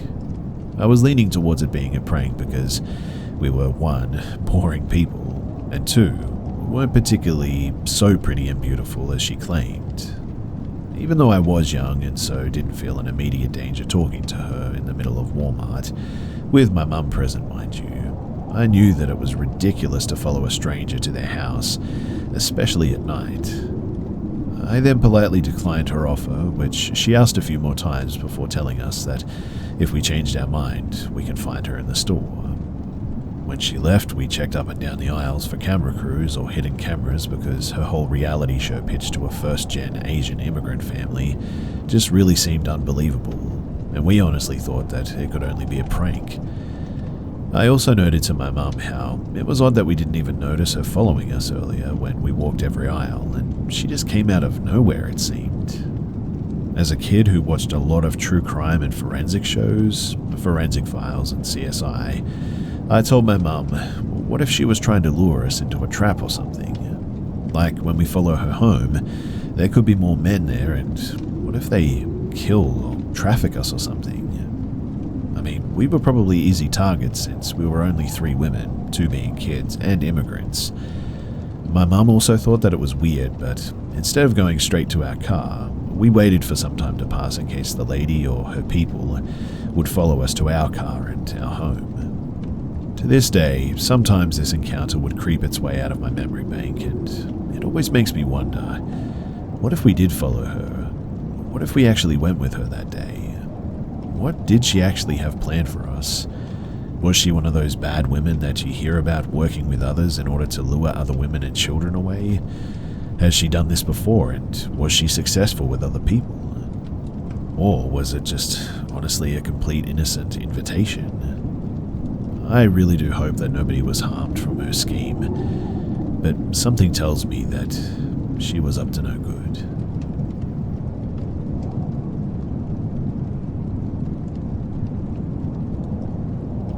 I was 15 years old, living in a medium-sized city in North Florida. About 60,000 people, but some areas were really spread out and rural. Don't think of it like New York City or anything, more like a lot of houses spread out over a huge area and condensed shopping centers. But I was a bit of a punk that my parents had a hard time controlling at the time, so that meant that I basically snuck out constantly and was always riding my bike around the city all hours of the night with my friends, fighting and constantly causing trouble.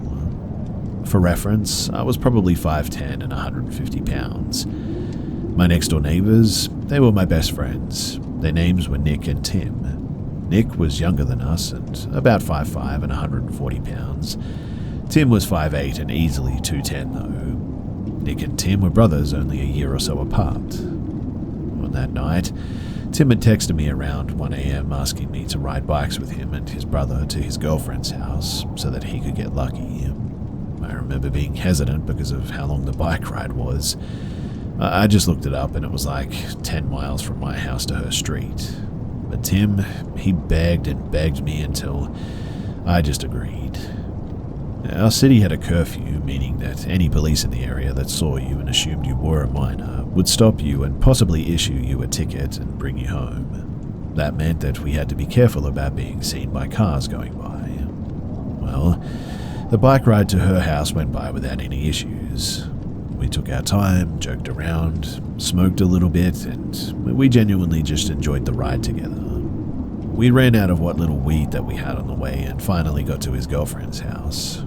After what felt like an hour, Tim snuck around the back to go in, and Nick and I just sat on an electrical box and talked. Maybe 30 minutes went by, and Tim triumphantly snuck out of the house bragging about his time in there, and says that we should head out. Annoyed, though, at how long it took and nearly sober, we both agreed. The first mile of the ride went by smoothly, but then things just changed. You see, we had just passed a decent-sized shopping centre, closed, and a church. We rode by it slowly in zero rush. After we passed it, it led to a long stretch of road with woods and canals on each side. It had 2 lanes on each side, separated by palm trees and landscaping in the middle, sidewalks on both sides, and on the right side another road connects to the parkway. We were riding on the right-hand sidewalk, and off in the distance we saw a very tall older man wearing a yellow raincoat and a large backpack. He was walking back and forth on the sidewalk under a streetlight on the corner of the parkway and the side street. We all went silent as we got closer. I don't think he could have seen or heard us, as there were no lights over us and there were sprinklers going off in the median that sort of muffled the noises. But I remember hearing him dragging his feet across the ground and mumbling. He was dragging his feet almost like he was trying to brush away the concrete to find something underneath it or something. The mumbling was incoherent and frantic, and honestly, it made my heart sink and my stomach knot up a bit. I couldn't understand anything that he was saying, and the only way to go and get home was to go by him. Nick said, "Yo, let's cross the street and get onto the other sidewalk." Tim and I agreed. I remember this so distinctly too, because we crossed the landscape median and a jet of sprinkler water hit me directly in the face and got me into my mouth and my eyes, and it smelled like sulfur and tasted horrible. But on the other side, we could hear the mumbling and the scraping of his feet clearer. I could now see more details about him, and he was smoking a cigarette and was probably 6'5", had on a huge green backpack, was extremely skinny, had long grey hair, was wearing combat boots and blue-ribbed jeans, and he also had a full white beard. He didn't seem to notice us until we were directly across from him. We all had our eyes locked onto his direction when he suddenly stopped walking, talking and scraping his feet, looked up from the ground, and let out what I can only describe as the most god-awful screech that I had ever heard. It was like he tried to say 100 words at once. None of us knew what he tried to say, but after the initial scream, I could make out, "What the F are you doing?" It startled us. I mean, we were now 25 yards away from him when he screams, "What are you looking at?"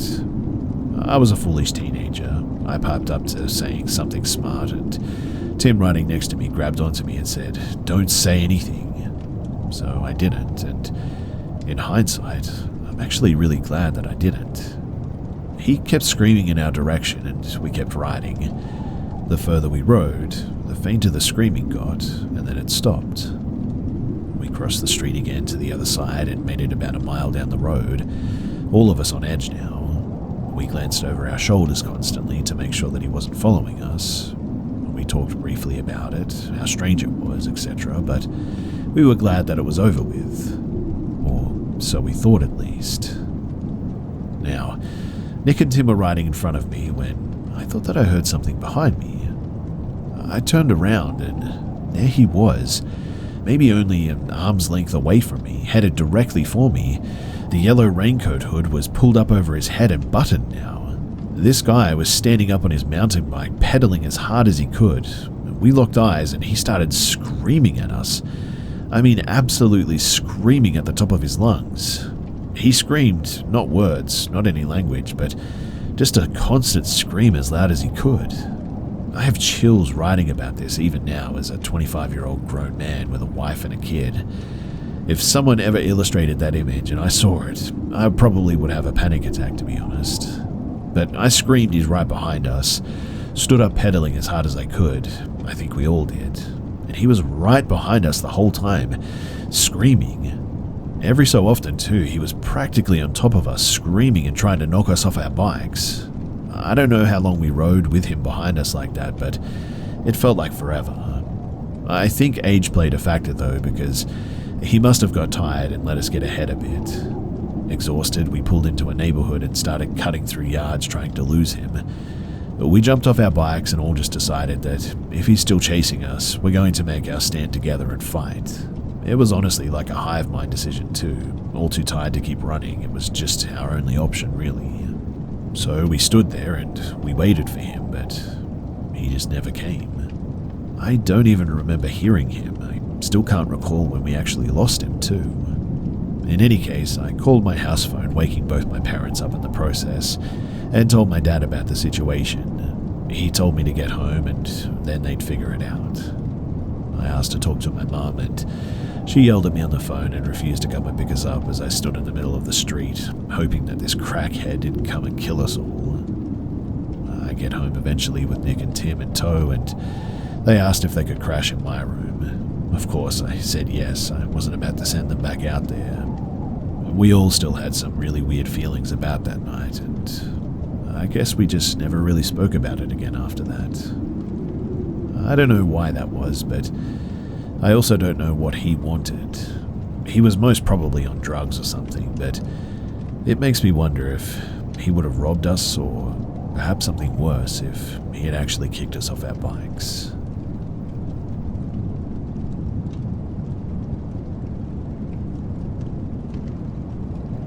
I was 9 years old when this happened. My sister, my dad, my stepmom and I were at a place called Palmetto Island.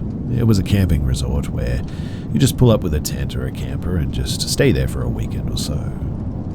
We were in a camper, and before I get into the actual story, I should probably set the scene. So, Palmetto Island wasn't really an island in the traditional sense. It was completely surrounded by palm trees and vegetation, except for the road in and out. There were roads in the resort, but they were only for golf carts and other smaller vehicles. The whole place was also dense with palm trees and vegetation. If you weren't on the road or in a campsite or at one of the recreational areas, you would be in the forest.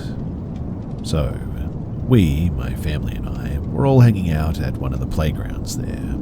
I had made a new friend I was playing with, and at some point, the rest of my family had left me to play with my new friend, until eventually he left too. I was there alone and the sun was beginning to set. This wasn't the first time that we'd been to Palmetto Island, and I had, at the time, known the place pretty well. I had assumed that the walk back to our campground would be short.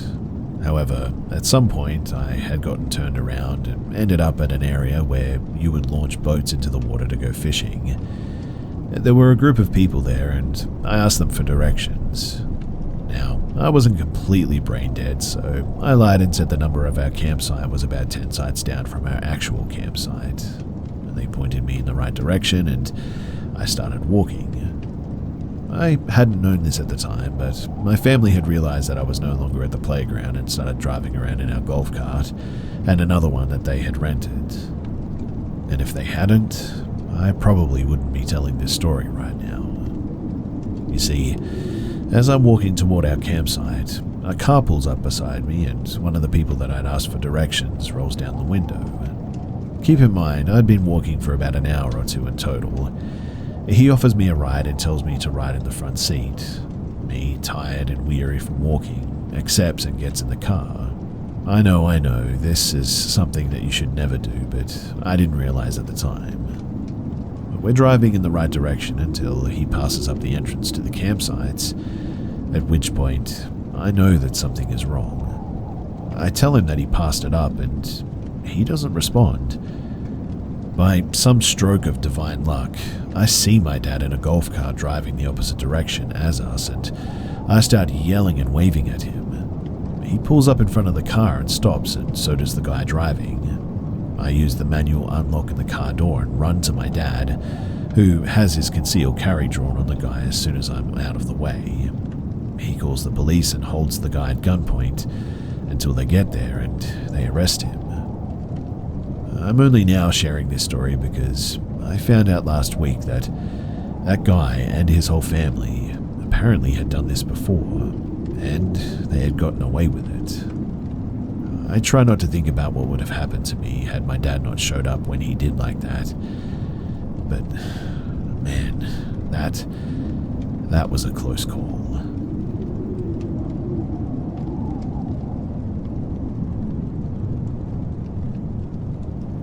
I've decided to share my story in the hopes that there might be people here with more knowledge or experience on this topic that could help me make sense of what happened to me. I've shared my story with friends and family, but people never really have much to add. Just something along the lines of, wow, that's crazy.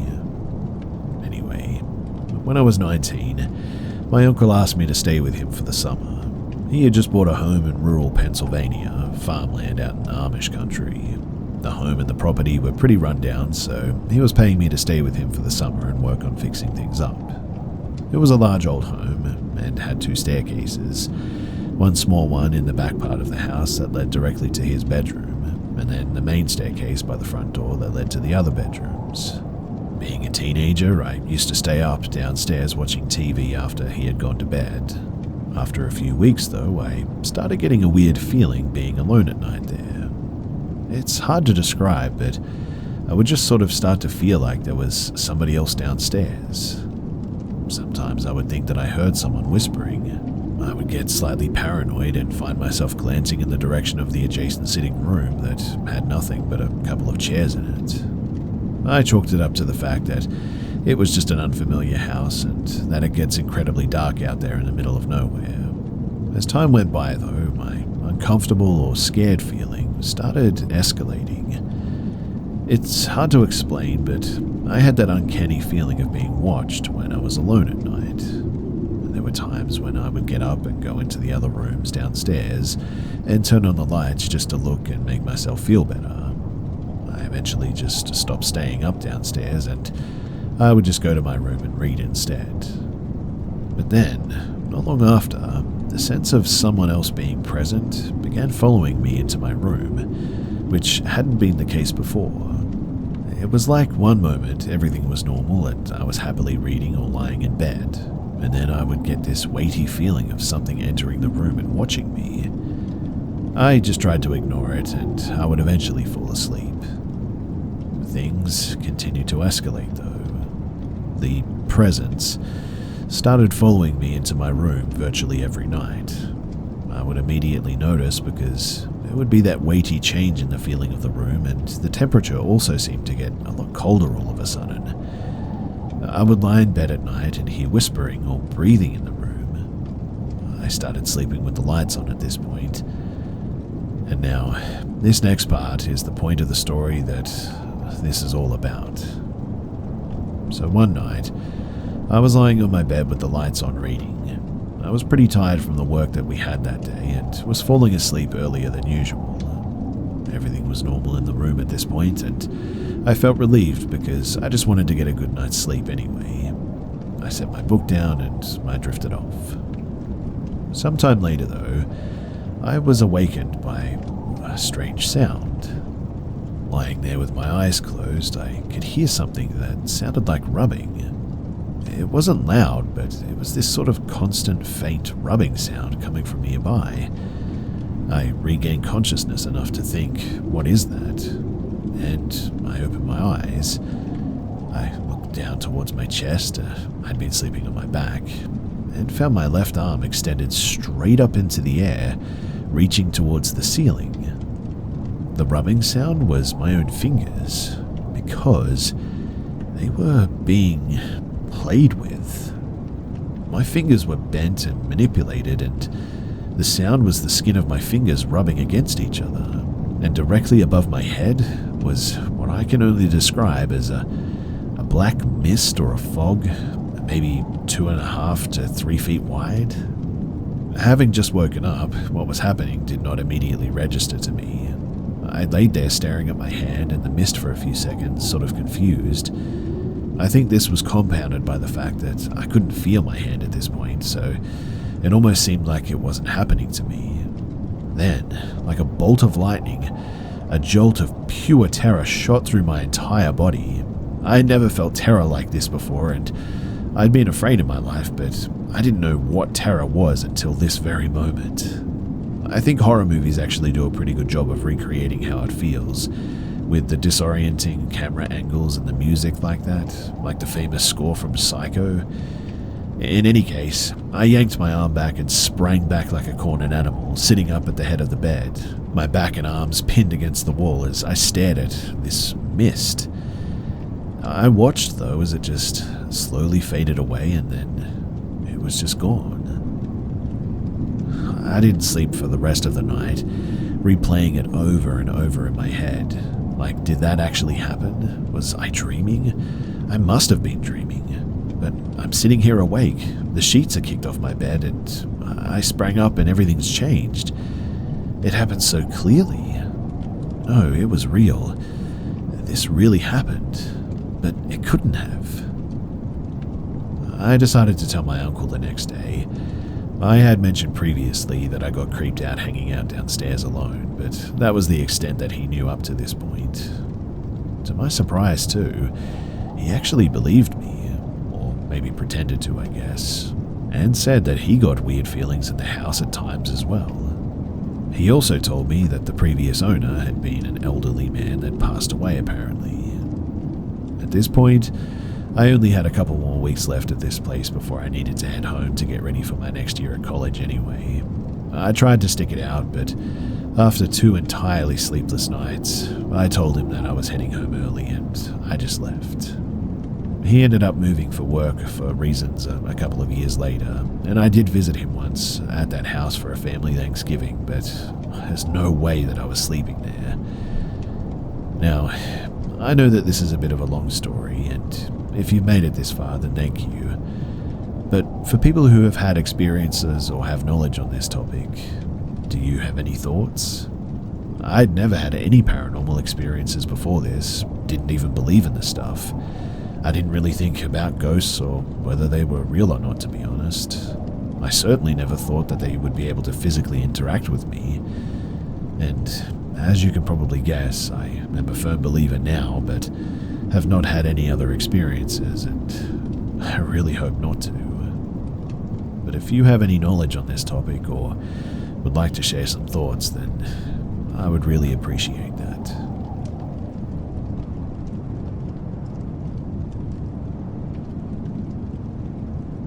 About 30 years ago, my wife and I saved up enough money to put down the minimum on our first house. It was an okay house, but not a great neighborhood, and it was built in 1910. Since we didn't have enough money or stuff to warrant a legit moving company, I gathered several friends to help us move. As we were hauling stuff into the house, my next-door neighbor came over and introduced himself to me. His name was Jack. Jack was really friendly and even brought over a plate of cookies to welcome us to the neighborhood. After several minutes of chatting, Jack said something that made me question if I heard him right. Yeah, me and the other neighbors, we were really surprised the house sold, actually. Well, given the incident. I first clarified with him that I heard him correctly, and I did. After an awkward silence, I asked him, what incident? He was at first surprised at my lack of knowledge, and then apologetic for bringing it up. But I said, please, what incident? He went on to tell me that the former owner was an old woman who was bound and gagged, and then her whole house was robbed. Since we bought it from her kids, we had no idea that this had happened. We knew that the neighborhood wasn't wonderful, but that seemed extreme. Anyway, on our first night there, a really strange thing happened. Just after 10 p.m., the phone rang, but when I answered, nobody was on the other end. On the second night, at about the same time, it rang again, and again nobody was there. And the third night, and the fourth night, I then called the operator. This was when landlines and operators were a thing, and asked her to see who was calling me just after 10 every night. And and she said that nobody was. That was definitely weird. The next day, I found my next-door neighbor working in his garden, and I asked him to explain in detail the break-in. When he got to the part about it happening while his neighbor was watching the evening news just after 10 p.m., I couldn't help but shudder. I told my wife, and being the more level-headed one, she thought that it was just a weird coincidence. Anyway, the call came every night that we lived there, and it actually became a bit of a joke for the two of us. We can't go to sleep yet, the phone's about to ring. And sure enough, like clockwork, it did every night. 4 years later though, our little boy had just turned 3. One day, my wife had asked him to go play in the basement while she cooked dinner. He told her that that lady doesn't want me down there. He was happy and matter-of-fact when he said it, but my wife and I both looked at each other in horror. He was sometimes hard to understand, so we asked him to repeat what he had just said, trying our best not to show any emotion. And he said exactly the same thing. That lady doesn't want me down there. He never again went down in the basement, and we never asked him to either. Furthermore, we put the house on the market the very next month.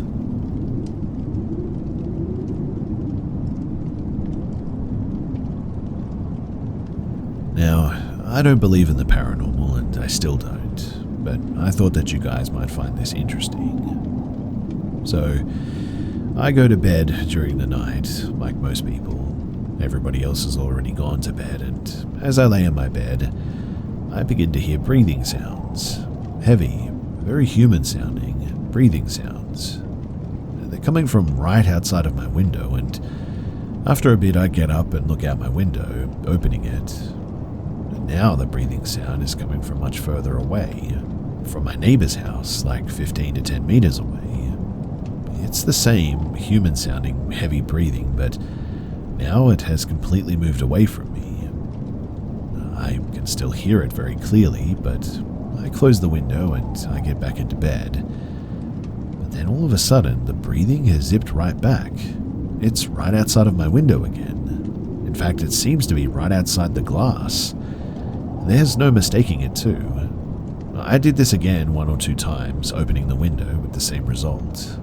Then, window closed as I go into my bed once again. I hear the heavy breathing, but now it's coming from right in my air vent. The air vent is situated on the floor, just before my bed, slightly to the right, and it honestly sounds as if there's an invisible face just behind the air vent screen. This isn't air pumped from the vent, mind you. It's the exact same human-like heavy breathing from before. This goes on for some time too, but later it switches to coming from my doorway. My door is open, by the way, leading back to the corridor. It's dark out there, so I can't really see, but it does seem as if someone is standing right in the doorway, even though I can see that there's nobody there. Not being able to do anything, eventually I just tell myself to go to sleep, and I do. I know that that's an anticlimactic ending, but what else am I supposed to do, honestly? Ever since then, it has never happened again, except that one night. I have no idea what caused it, what it was, and it wasn't like I was sleep deprived or anything. I don't take anything, I haven't done any drugs in my life, I don't have any mental health issues or anything, so I was perfectly awake and fine and everything, not tired at all, and it's just the weirdest thing that has ever happened to me.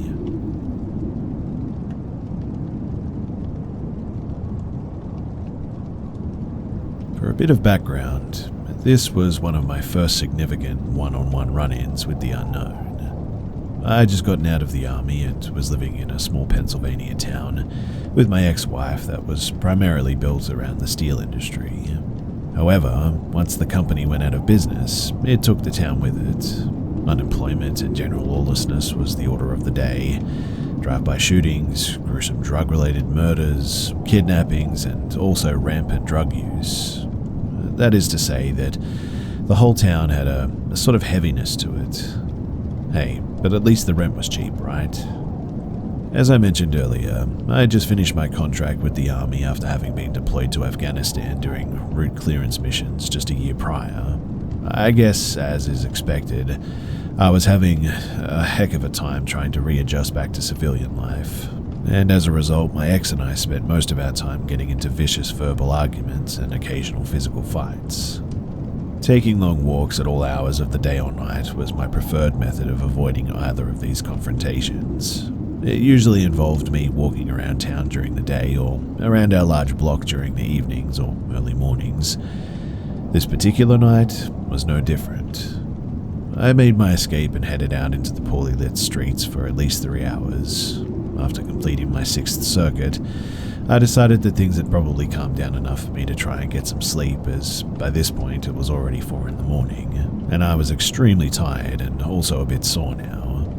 As I turned the corner that led back to my block stretch of a sidewalk, I suddenly saw a dark figure appear right outside the chain link fence that surrounded my small front yard. My first thought was that it was a burglar. After all, that sort of extracurricular activity wasn't all that uncommon in this town. Heck, most took place during the day even. Either way, I was upset that he'd potentially gotten the drop on me like that, considering that my hypervigilance was partly what kept me alive overseas. About 15 seconds of us stumbling across each other, I was suddenly hit with a wave of what I can only describe as utter terror, dread, and despair that gives me chills just thinking about it nearly 10 years later. To make matters worse, my foe began walking in a way that I couldn't tell whether he was walking towards or away from me. Perhaps the best way to describe it was that he was walking in pace, appearing as though he was getting closer before switching to getting further. Time slowed down, but my heart sped up, and then I began to walk. I couldn't help it. My brain was screaming at my legs to stop, but they kept going as though they were being pulled by an unseen force. It was at this point that I got a semi-better look at this individual, though all I could really make out was a dark outline, despite him standing almost directly under a street lamp. Of course, this just ramped up my anxiety to 100. It was also when the nausea and the lightheadedness set in. At some point, I was able to regain some control over my legs, forcing them to take small baby steps instead of the large strides that whatever this thing was had made me do. However, I was still getting closer and closer to them, and them to me. By this point, there were only 3 houses between us when I was able to make out that he was wearing not only a hood, but what looked to be a cape as well. The dread that I was feeling went into max overdrive when it hit me that I didn't think that I was dealing with a human. There were only 2 houses in between now, and I began to pray that God would step in and save me from whatever this was. After what felt like way too long, I could finally see that they were actually beginning to walk away from me and towards the opposite end of the block. Clearly, it wasn't too happy as it began flapping its cape angrily, it seemed. Almost like a cat flicking its tail when it's sort of ticked off. But within seconds, it was completely gone from my line of sight, disappearing as quickly as it had come. I was immediately able to regain full control over my legs and overcame the nausea long enough to run up to my front door and pound on it until my ex let me in. She wasn't overly happy, but I could have cared less by that point. To this day, I fully believe that what I encountered was probably a demon that was either drawn to our home because of the constant turmoil or the cause of it. Either way, it still sends shivers up my spine whenever I tell this story, and honestly, I really hope that I never, ever run into anything like this ever again.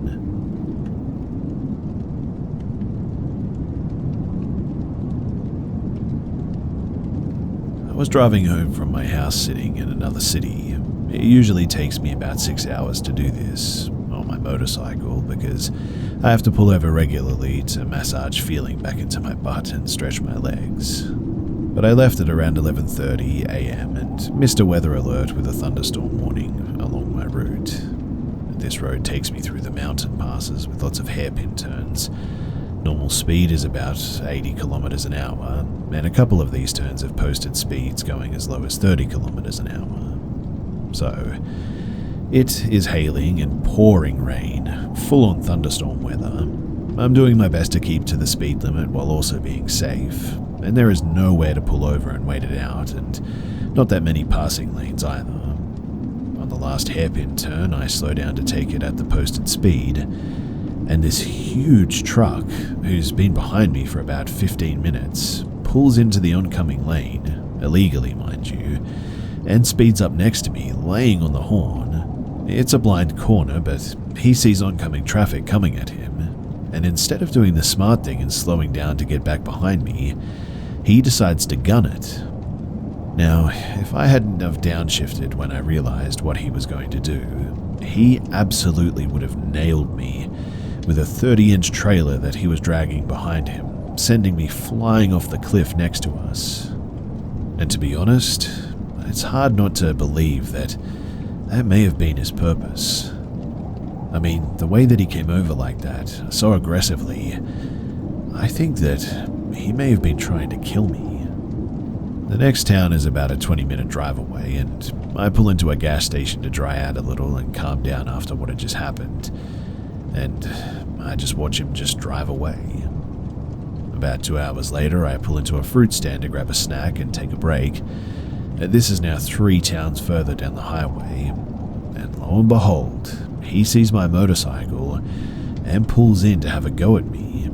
He yells at me that he had to teach me a lesson for slowing down on the highway, to the posted speed limits for safe turns, of course. And when I asked him what he would have done if he'd killed me, he told me that apparently it would have been my own fault and he would have laughed as I went over the cliff. So yeah, he confirmed to me that he had actually tried to kill me.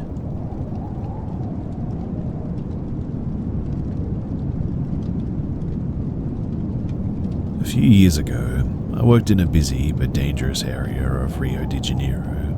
There are just too many streets where local criminals can ambush pedestrians, mug them, and effectively run into hiding.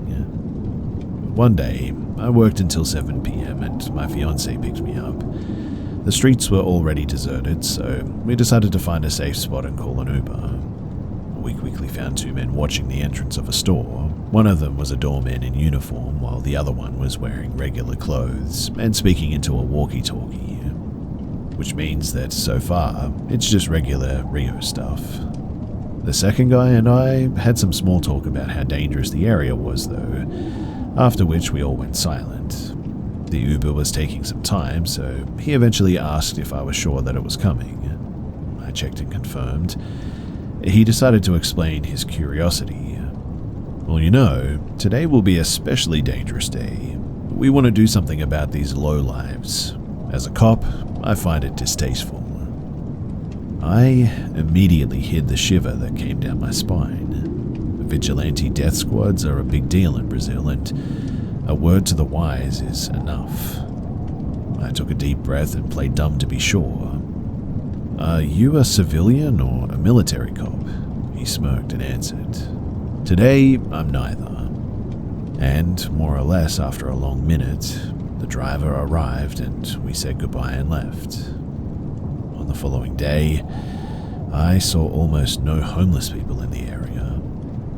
I knew why they didn't want to be seen there because nothing ever appeared on the news, but I knew that all those homeless people, they had been massacred.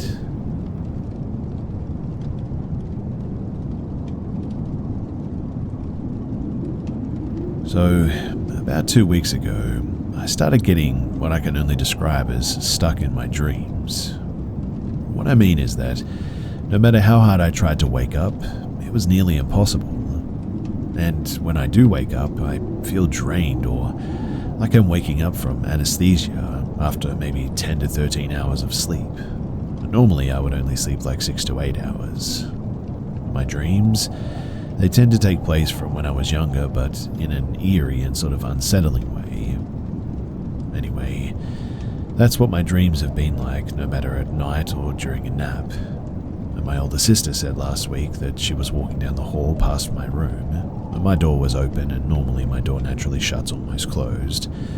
And she noticed out of her peripheral something was walking into my room at the same pace as she was, and she originally thought that it was me, but she noticed that it was looking at her as if it was trying to figure out how to walk properly, and she also noticed that it looked like me, but when I had long hair. My hair hasn't been long since like 2019. She saw it twice in one day, and she says that it seemed to be trying to mock how she was walking, but she ignored it and saw me in the kitchen, where she told me that she just saw this figure in my room, that she obviously thought was me at first. But last night, I stayed at my boyfriend's house, and I texted my younger sister, whose room is across from mine, to make sure my bedroom door was closed shut for me, but her phone was on D&D. She got home though and started walking down the hall to get to her room. She said that she was being kind of loud with her keys banging against her hydro flask, which normally would irritate me if I'm trying to sleep. And she said that she heard my door open, and as she was walking near, her bedroom door that is, she heard a whisper say, "What are you doing?" Obviously, she assumed that it was me being irritated that she was being loud, and so she looked up, moving her hair out of her face that prevented her from seeing my bedroom door in the first place. And that's when she realized that my door was open, but nobody was there. She hurried to her bathroom and opened her text, and that's when she saw, 20 minutes prior, I had just asked her to close my door because I wasn't home. She was super freaked out by this, and we began FaceTiming. My boyfriend was making jokes about it, and I told him to stop because I didn't want him to mock whatever it was. And soon after that FaceTime call ended, I told my boyfriend that her phone probably died, but right after she texted me saying that, "Did your phone die?" And I told her no, I thought yours did. There wasn't a call failed or anything, just a pop-up screen, just both ends beeped as if the other hung up. The energy in my room has been unsettling, like something is watching me as well. My sleep has been really abnormal, more than usual, and when I do wake up, something always pulls me back to a deep sleep. And I guess my question to you is, what is all of this about? I really can't find anything online about this, and this is honestly my last attempt to try and get some answers. So if you know anything about this, then please do let me know, because I really need some help.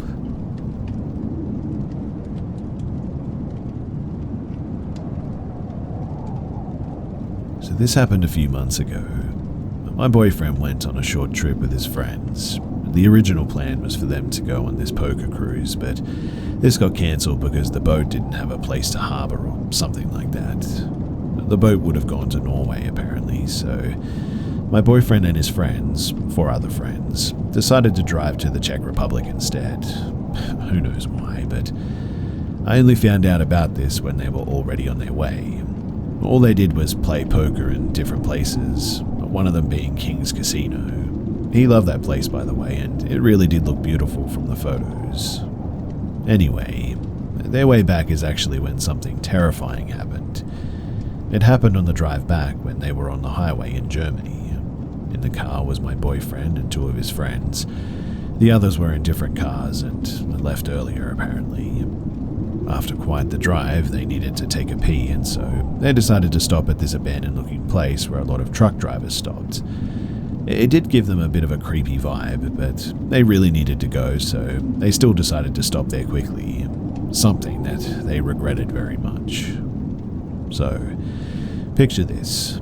An abandoned-looking place with a lot of trucks, presumably with the truck drivers in there asleep, with a dark forest stretching beyond view in the middle of the night. Quite creepy, right? My boyfriend and his friends arrived there and they got out to do their business. While walking, one of his friends made a joke about how it's such a typical place for a murder to happen. It did make him feel a bit uneasy, but they still laughed it off. At some point, they found a good place to take a pee, and it wasn't far from their car, but after a minute or so, one of them suddenly says, "Somebody's coming." And my boyfriend and the other friend obviously freaked out a bit, but thought that it was a joke, until they heard footsteps running towards them. It was approaching fast as well, and someone was full-on sprinting towards them. Once they heard that, they all started running for their lives towards the car and frantically got in. They sped out of there as fast as possible, but my boyfriend and friend, who wasn't driving, were trying to see if they could see who it was. It was too dark to see anything, so they never knew who charged at them that night. This really freaked my boyfriend out though, because he couldn't sleep when they got to my place. Along the way, he dropped off his friends, and when he told me the story, it really creeped me out too. I mean, why would someone charge at you like that in the night if they didn't have really malicious intent? All I could think about was the horrible things that could have happened to him if they didn't get out of there safely like they did. I also got kind of mad at him and went off at him about wanting to become an unsolved mystery or something, and I was just really terrified for him, I guess. We can laugh about it now, but when it happened, it freaked us both out a lot. And quite honestly, I do think that all of those guys are probably pretty lucky to be alive.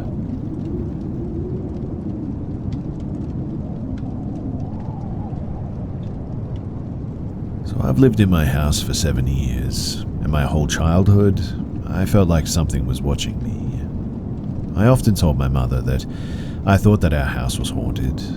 I've experienced minor things the entirety of living here, like my backpack falling off of my armchair, my hair being touched or moved while I'm alone, seeing shadows, and also sleep paralysis. But nothing too major, I guess. My mum recently made the decision to sell the house though, and that's when things started happening. You see, a few days ago, one of my sisters mentioned that she was home alone, yet heard someone walking around opening and closing doors. Both of my sisters have said that they were home alone and heard a woman scream from the back of the house. And last night, I experienced quite a lot. The night started off as normal until I went into my sister's room to show her something. I saw a tall, shadowy figure right next to her bed where she was laying, and I ask her if she sees it too. She tells me that I'm not funny and to stop messing with her, so I leave. Later into the night, I feel incredibly uneasy though, like something is watching me and is out to get me or my daughter. I constantly look back at my baby to make sure that she's okay because I just have this crippling feeling of fear. I think that she's in danger or something like that. It was so bad that I hardly slept all night. I tossed and turned because I just felt this constant presence of danger in the room. I wake up in the morning and I left the room to make some coffee, and I'm overcome with that strong sense of fear that my daughter's in danger alone in the room. So I run in and I grab her and I instantly go into the living room. Every time that I've looked down the hall too, I see a shadow peeking around the corner and then go back instantaneously. I try to brush it off and later put the baby down for a nap. One of my sisters comes into my room and she says that she's going to the pool. I say bye and she leaves. Later, I'm on my computer, which is across from my bed, and I get up to get some water at some point. I look down the hall and the bathroom light's on and the doors are closed. I think to myself, okay, so my other sister is still here, and go back to my room. I go to refill my water and the doors are open and the lights are off. I knock on my sister's room and open it, and she's not there. I call her and say, hey, did you leave with the other sister when she went to the pool? She says yes, and with that, my heart sank. I tell them what happened, and they say check the house and the attic. I don't want to do it myself, so I call my aunt, and she sends my uncle and cousins over. My uncle checks the house with a gun, and he finds nobody. And my mind instantly goes to the experiences that I've been having. They calm me down eventually, and then they go back home. I lock all the doors and lock myself in the room. My dogs are barking like crazy now, and I really don't know if it's paranormal or if somebody might actually be in the house, but I keep turning back with the feeling that something is trying to get me, and I just cannot shake it. What should I do?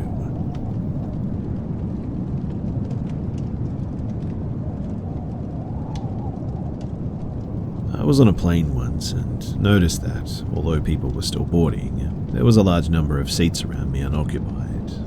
The last people on, though, were all together and consisted of one large family travelling together. There were 4 adults and about 10 children, ranging from toddler age to high school or young adult. They had the usual look of a large group travelling with children, some of whom were shy and withdrawn, others who were running around, and the adults looked frazzled, trying to keep everyone and everything together. When they'd all been seated, though, there seemed to be some issue with the seating, as one member of their party was supposed to sit several rows back.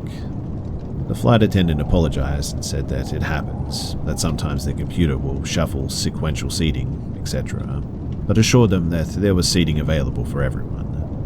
The family sat down, -1, and starting with the usual, "That's a shame, wish they could sit up here," talk.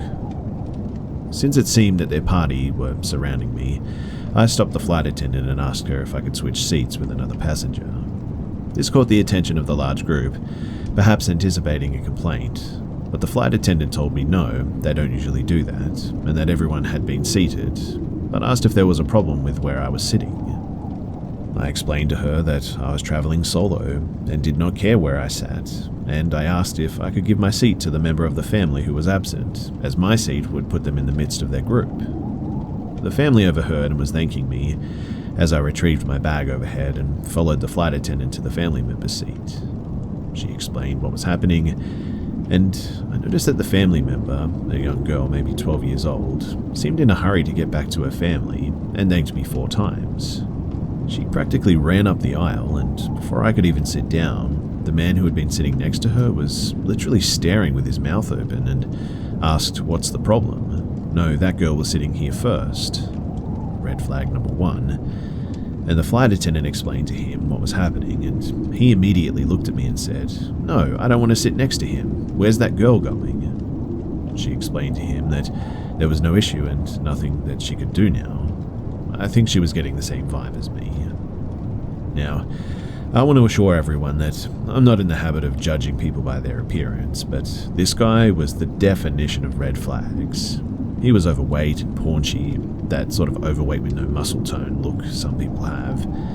Half bald with a few strands combed over, thick glasses and no chin. He was a mouth breather and kept his mouth open constantly, drooling on himself and then sucking it back in between heavy breathing. If there were a textbook example of a creep, it would have to be this guy.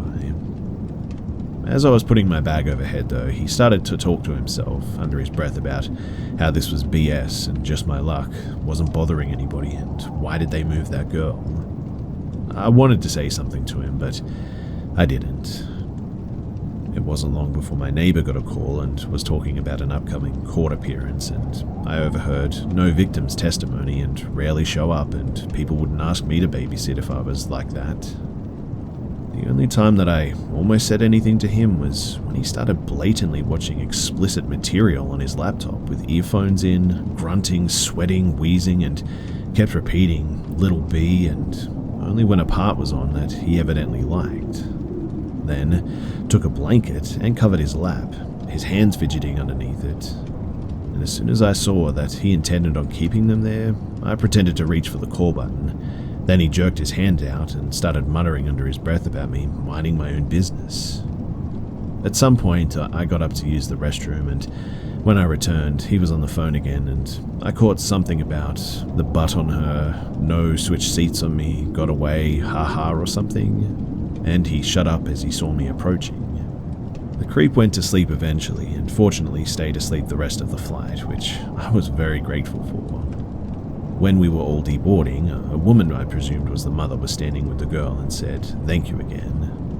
I shudder to think how he acted in the short time that she was next to him, or how he would have had she remained there. And, shocking absolutely no one, including himself I suppose, he was met at the gate by security and police, and as he was being led away, he said, "This isn't my laptop, by the way."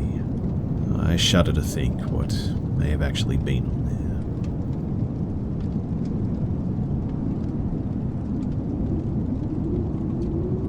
22 years ago, I lived in a house on a lake. I rented a room from a lady that lived in the other room. I had been living with a good friend but moved out and needed a new place. My parents actually found the listing in the newspaper and set me up with it. So, aside from a strange living condition of living in a two-bedroom bungalow with a complete stranger in the middle of nowhere, it seemed like it was actually going to be pretty nice. My new housemate had a large dog that actually kind of freaked me out a bit. However, she ended up being a super sweet dog. My housemate was never home too. Between work, her friends, and her boyfriend, I saw her like all of 3 days out of 3 months that I lived at the house. So, in the end, I practically took care of the dog. The thing about this dog, though, is that she would hide under my housemate's bed until she was hungry or needed to go outside. And never having had dogs, I didn't really know any better. The first month wasn't anything to write home about. I got some awesome photos of the moon over the lake. Somewhere in this time frame, I started recognizing the facts above. I also started getting a weird vibe in the house, I guess. In fact, if I wasn't in my room, I wanted to be in there pretty much only. I also only felt safe during the day. I use that term because the feeling at night was the same as if you think something bad is about to happen. The problem is that you just couldn't quantify it. But at some point, I started hearing knocking noises randomly in the ceiling near the kitchen. I figured that it was just birds because there's a lot around.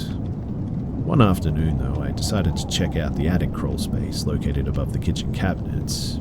It was a wooden door with a single lock or latch on it, and a fixed handle. I'd eaten lunch and climbed up there to check it out, opened the door, and didn't feel threatened or anything. I peeked my head in and looked left and right over the bedrooms. Basic attic, nothing special. I closed the door and climbed down. But from that moment on, something definitely changed. The dog came out of the kitchen and just sort of stared at me, like didn't even move, not an inch. It honestly made me very uneasy. I tried the tricks of outside, treat, play, but she just didn't move. So, in the end, I just sort of went to my room and shut the door. In the weeks that followed, the events became more and more unnerving as well. I began to stop being able to sleep. I turned to leaving music on overnight, very low volume, but it was on nevertheless. As time passed, I got to where I felt like someone was standing in the corner of my room. One evening, the alarm on clock radio in the living room, it also turned on by itself. At first, I didn't even know it was there, to be honest, because I never went in there. Nothing in there was mine. Next, over the last 2 months, it had never gone off. But I asked my housemate, when I saw her next, about that, and she denied setting it. She was also visibly confused as to why it would go off like that. But I began to feel as though I was being watched in every room. I felt as though the thing in my room was always there. I began to wake from sleep for no reason. I began grinding my teeth at night as well. I moved to sleeping with a black light on, the lowest light level that I could get in the room. Music became CDs that would repeat indefinitely. And now I would wake up, look around, and see nothing and then try to go back to sleep. My housemate and a friend were at the house one evening too, and the friend claimed to be a psychic. And she looked dead at me and asked me how I was sleeping. I hadn't seen the housemate in weeks and hadn't told her about my problems. She then tells me that there's apparently an old man in my room and that he doesn't like me. Asked if there was anything that I could do, and she said no. I began addressing this man, though, trying to fix things in a desperate attempt to get more sleep and asking him to leave me alone, but life got much worse. I would be on the phone with my now wife and would fall asleep, and she would tell me years later that there were really strange sounds that scared her. She said that she would stay on the phone to ensure that nothing happened to me. I began to have regular nightmares every time that I closed my eyes. My work started to suffer. I was exhausted. It was around this time too that I began to see a dark cloud like mist that appeared to pour out of the cinder wall, with the lights on, mind you, in the corner of the room the man had been reported standing in. I would walk over and touch the area, but there was never anything there. I would go back to bed and see it still happening. But my wife was getting ready one morning, and while putting on makeup, she also said that she told me that the face just wasn't hers. She left the bathroom and she never went back in. That night, we were both asleep. She had become accustomed to my nightmares at this point. I had a dream that she and I were in my car driving down the road. It was nice. I look at her and then back at the road in time to see 3 children in the road. The next sequence happened so fast, I had no time to react. Each hit the windshield and sort of a bit zombie-like. I immediately awoke, obviously. I was sweating, shaking, and scared. My wife was instantly awake also. She asked what happened, and I relayed the story above, and her face lost colour. She looked very concerned. Thinking it was the content of the dream, I apologised, but she sat silent, long enough to make me wonder if something was wrong with me. She eventually broke the silence and said that just before you woke me, I dreamed that we had just gotten into your car. We left, and the next day I found somewhere else to stay. We moved to another state, and the first night in the new place, I slept non-stop, perfectly. I woke up rested and recognized the silence in my head, if that makes sense. And after getting out, I'm more convinced than ever that there is something going on with that house at the lake.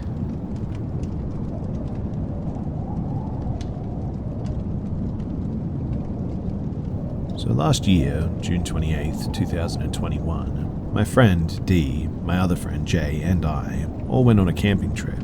It was deep in the woods in Alberta, Canada. Now, the trip was going good. It was in the middle of nowhere. No cell service, no bars, nothing. Just the way that we liked it. But we painted, listened to music, and all that jazz. And one day, Dee and Jay were both sleeping in the tent. It was around 2 p.m.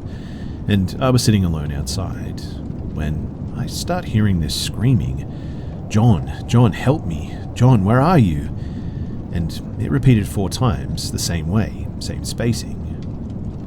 Now, I'm not going to go and die in the woods, so I didn't check it out, obviously. I stayed where I sat. And when the other 2 got up, I explained what I heard. Me and Dee went to the river that was close by, leaving Jay alone in the tent. We came back maybe 40 minutes later, and Jay is terrified. He explained that he heard the exact same thing as me, including how the pauses were. I explained the pauses when I told them both about the screaming. A few months later, me and Jay went back there, but only the 2 of us. On the last day, me and Jay had this gut feeling that we were about to die if we stayed the last night. I'm certainly one to trust my gut feelings, and this was one of those gut feelings that you 2 trust. And I know it wasn't anxiety. This feeling was literal terror. And so, we're going back there with Dee in a few days to try and figure out what the heck is going on in this place.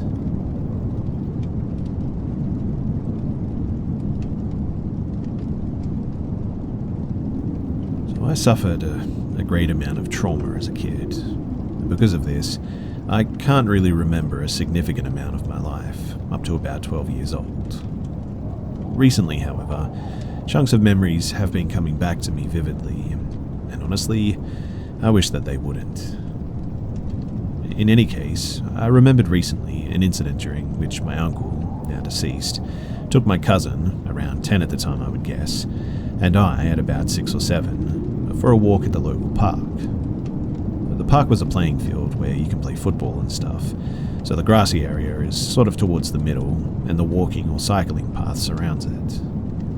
My cousin and uncle were talking and walking really slowly, and it was really annoying me, so I walked ahead at my usual pace. That put a good bit of distance between us, and as I walked, I approached a little shack, strung together out of a few sheets of galvanized and a garden gate for a door. because of the ineffectiveness of the door, you could see inside the building, and there was a mattress and some sheets and scattered belongings. As I walked by, I heard someone whistle to me. I stopped and looked around and saw who was calling me. A skinny, dark-skinned man with matted hair and tattered clothing, smoking while sitting near the back of the shack. The man sort of kept talking to me once he'd figured that I'd spotted him, trying to tell me to come inside his house, that he has something for me, to come and play with him for a while, things like that. I didn't go, not because I knew what he intended to do or anything, but because my parents had always taught me to not talk to strangers. And he was really scary looking too, so that didn't help his cause. I walked away and I heard him start cussing and stomping out of the house. He didn't get the chance to follow me, however, because my uncle and cousin had also arrived near the spot. And I think he knew that he obviously couldn't do anything with witnesses around, especially a man who was twice his size and who would probably kick his butt. I went home that day and I honestly just forgot about it. I'm 21 years old now and I'm only now suddenly remembering it happened, but I understand what he intended to do to me fully now. It only all clicked into place when my mother told me a few days ago that the vagrant who had been living by the school, there was a primary school opposite the park, had passed away, and that she was happy that she did because he apparently had actually sexually assaulted a bunch of little girls. Back in the day, apparently. I basically interrogated her to make sure that it was the same person, and it turned out that, yep, it was. It still makes my skin crawl whenever I think about it, that I could have been his victim. How badly things could have gone if my uncle was just a few meters further back. It's crazy and sickening to think about, and makes me even more scared to leave my house, to be honest. Like I said, I wish that I never remembered.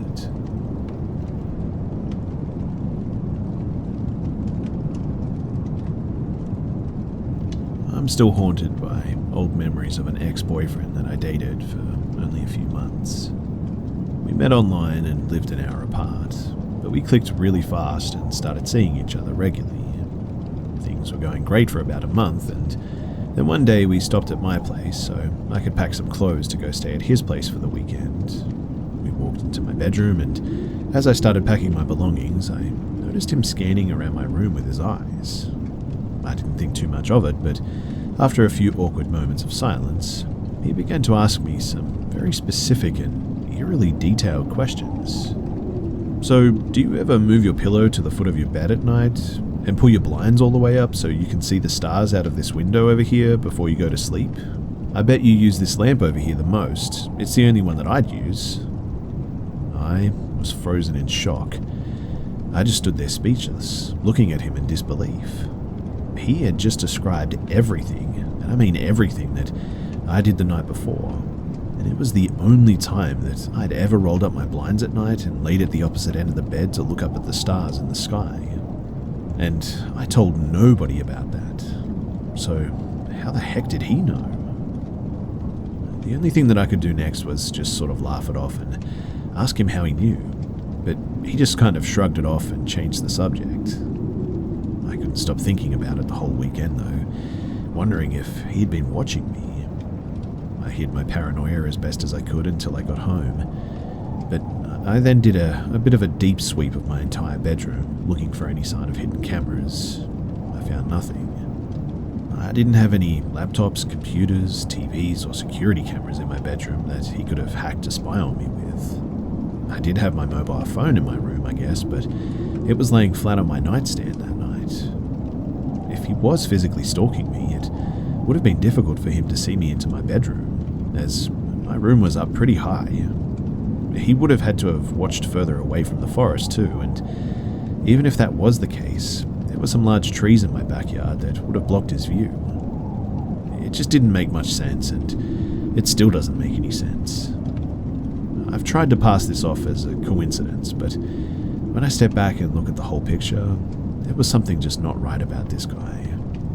I vividly recall the first time that I ever spoke to him on the phone before we met. We had so much in common, almost too much in common. From books that we were reading to very specific interests, hobbies and habits.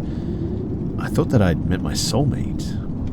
Nobody has ever made me feel so alive, and he swept me off my feet, only to drop me from what I thought was heaven. He became a different person, seemingly overnight. He was a narcissist, and I watched his mask fall off. We had texted on and off for a few years after, but I've since gone no contact. I guess I will probably never know the hows and the whys, but I continue to wonder, and also look over my shoulder.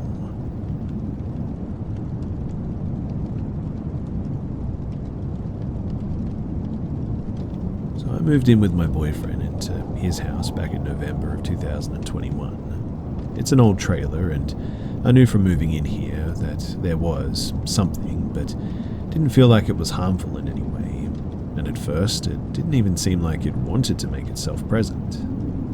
I have a pretty good knack for feeling out things like this, as I've dealt with what I could say paranormal stuff, or at least things that just make absolutely no sense my entire life.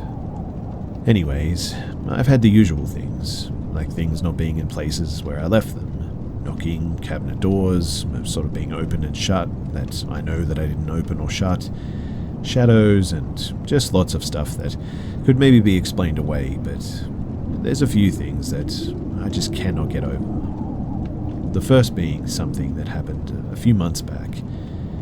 My boyfriend and I were in our bedroom about to go to sleep. I had left the room to go into the kitchen to get some water. From our kitchen, you can see our hallway that our bedroom is at the end of. While I was in the kitchen, I saw my boyfriend peering around the corner of the doorframe of the bedroom looking at me. I figured that he was messing with me or something, but when I came back to the room, he was in the bed under the covers. And when I asked him why he was looking around the corner at me, he had no idea what I was talking about. Mind you, my boyfriend is not the sort of person to do this. Anyway, flash forward to yesterday. I had gone out in the morning to get some coffee and do some laundry. When I came back, all of the shoes from our shoe rack were on the floor, but they didn't look like they were knocked off.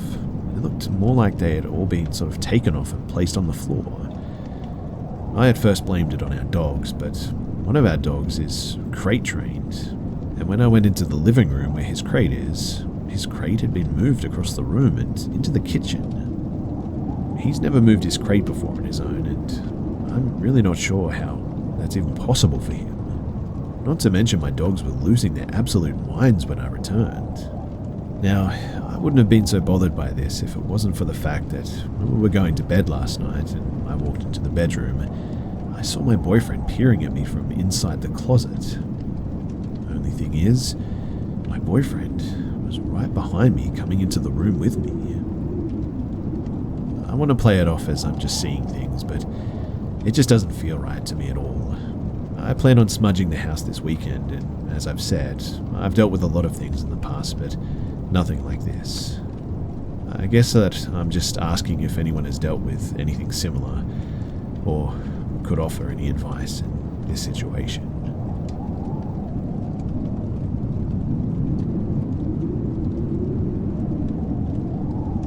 Ever since the age of 13, I've always seen, heard, and felt things that are unexplainable more times than I can count.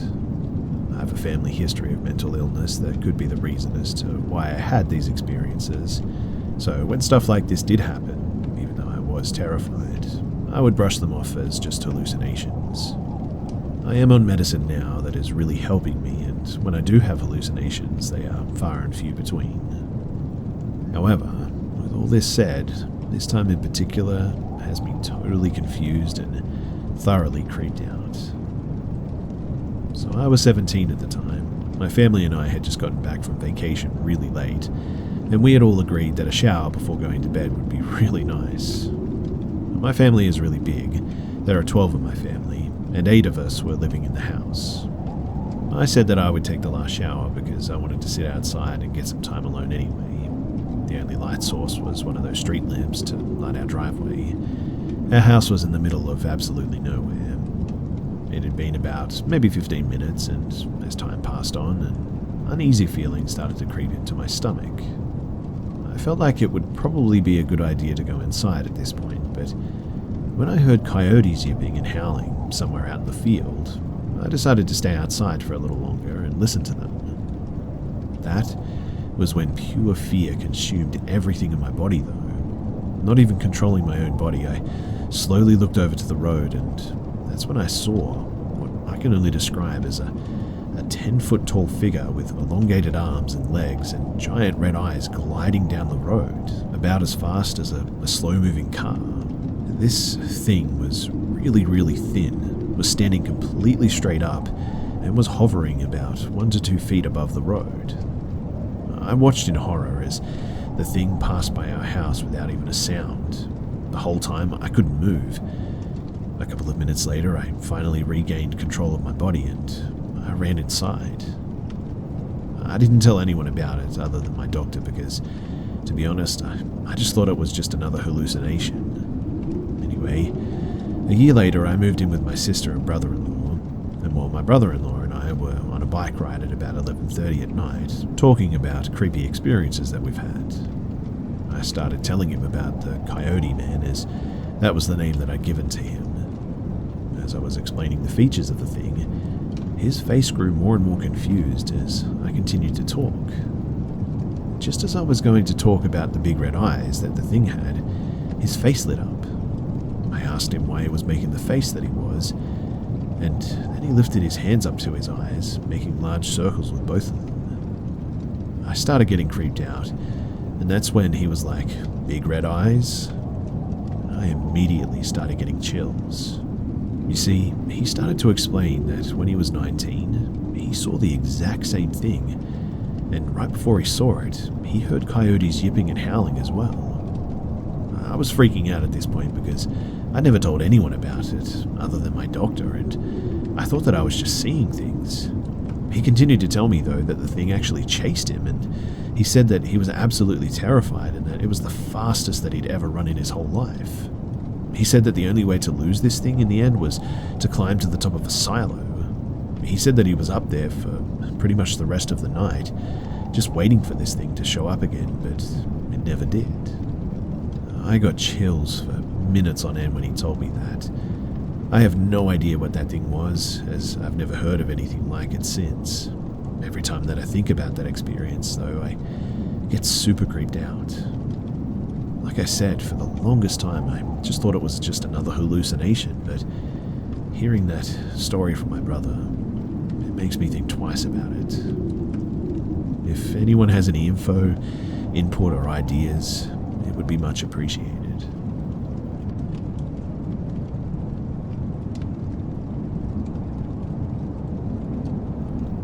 When I was in my early days of my career and joined an internship in a small town, a few of us were housed by the company that we worked for in a modified apartment. They basically had joined 2 apartments together, so there were 3 bedrooms and a bathroom on each side, with a really, really long corridor in between. Now, towards the end of the assignment, we had a group presentation, so the bunch of us living on our side, we worked on the presentation together, decided to head very early into the office and practice, as per our plans made the previous evening, and me and this girl called Simna woke up first around 4:30, so we could use the 2 bathrooms each and get ready. I didn't mind using the bathroom at the other end of the corridor, so I collected my toiletries and headed that way. Simna was doing the same on our side, and we didn't really talk as it was way too early and others were also sleeping. The 2 bedrooms on the other side were empty and one was closed. I assumed that they were sleeping. I set my stuff on the counter and realized quickly that I forgot my bath towel, so came out of the bathroom and saw Simna standing in the middle of the darkened corridor with her back to me. I sort of halted immediately because something seemed very off with the way that she was standing. The hair on my arms was raised up and warning bells went off in my head. I must have made some sound though, because this person turned their head around to look at me.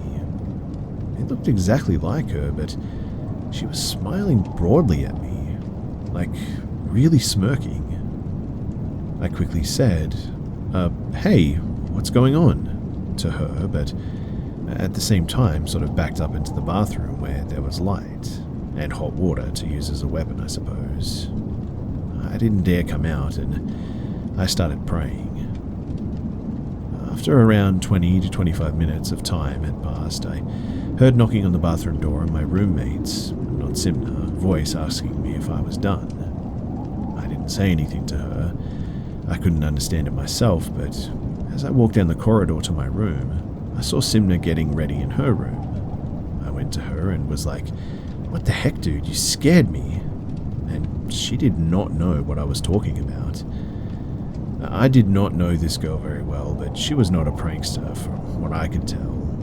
Also, it was too early in the morning and we were too geared up about the presentation for her to do something like that and to pretend like nothing happened. Till the end of that internship, she maintained that it wasn't her that scared me that morning. To this day, I cannot explain what or who I saw that morning.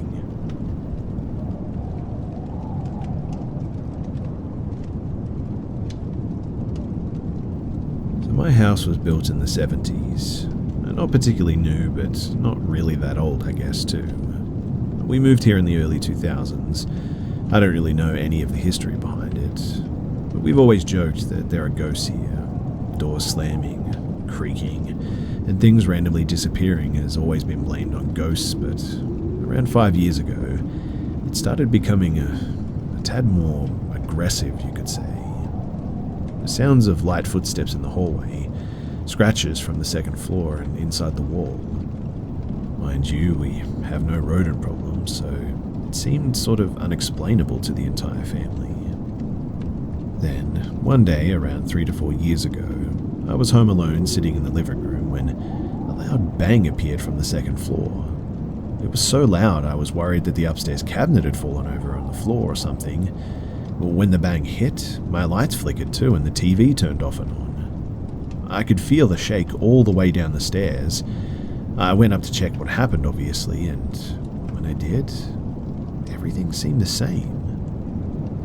This has happened several times now, and it's almost entirely identical. A loud bang, a shake, flickering lights, but nothing ever seems out of place. What makes this worse too is that you can't hear it when you're upstairs, you can only hear it when you're downstairs. I know that sounds weird, but that's what happens. I've been called on my phone to stop slamming the door so hard when I'm laying silently in my bed and stuff like that, and I haven't heard a thing. In the past year, I've also started seeing things. I might just have imagined things, but at one point I could have swore that I saw a toddler sleeping in my brother's bed. I saw her pretty clearly too. She was young, maybe 3 years. She had long blonde hair and her arm hung over the edge of the bed. When I approached her, she just disappeared. This was probably a year ago, but it still really confuses and spooks me. Then, a few weeks ago, I encountered her again. I was home alone when someone knocked on the door. I was a bit confused as I wasn't expecting anyone. As I approached the hallway, I heard the door closing and I heard a young girl saying, "Hello," like she had just come home and was announcing her being there. I felt chills run down my back, but I still opened the door to look. My brother is 5 and I figured that he might have just come home early or something, but no one was there. Today, I closed a door, like properly shut, and then it just opened a bit again. And when I looked at the open door, it shut again quickly, closed. And now I keep hearing banging sounds from downstairs, and I just don't know what to do. I'm like unironically kind of worried. Also, I don't know if this matters, but the dreams that I get in this house are always so vivid compared to when I'm not at home. Sometimes I wake up with the sheets off my bed and blanket as well because I sleep so uneasy, I guess. Anyways, I could really do with some advice. I don't think speaking to whatever this is works. I tried, and I guess maybe things stopped being so noisy for a bit, but then it would just start up again, and that's been a bit of a theme for this whole thing. So yeah, if you have any advice, then please do let me know.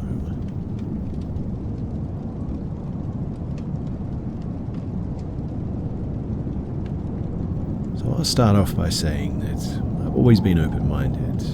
So has my friend and her partner.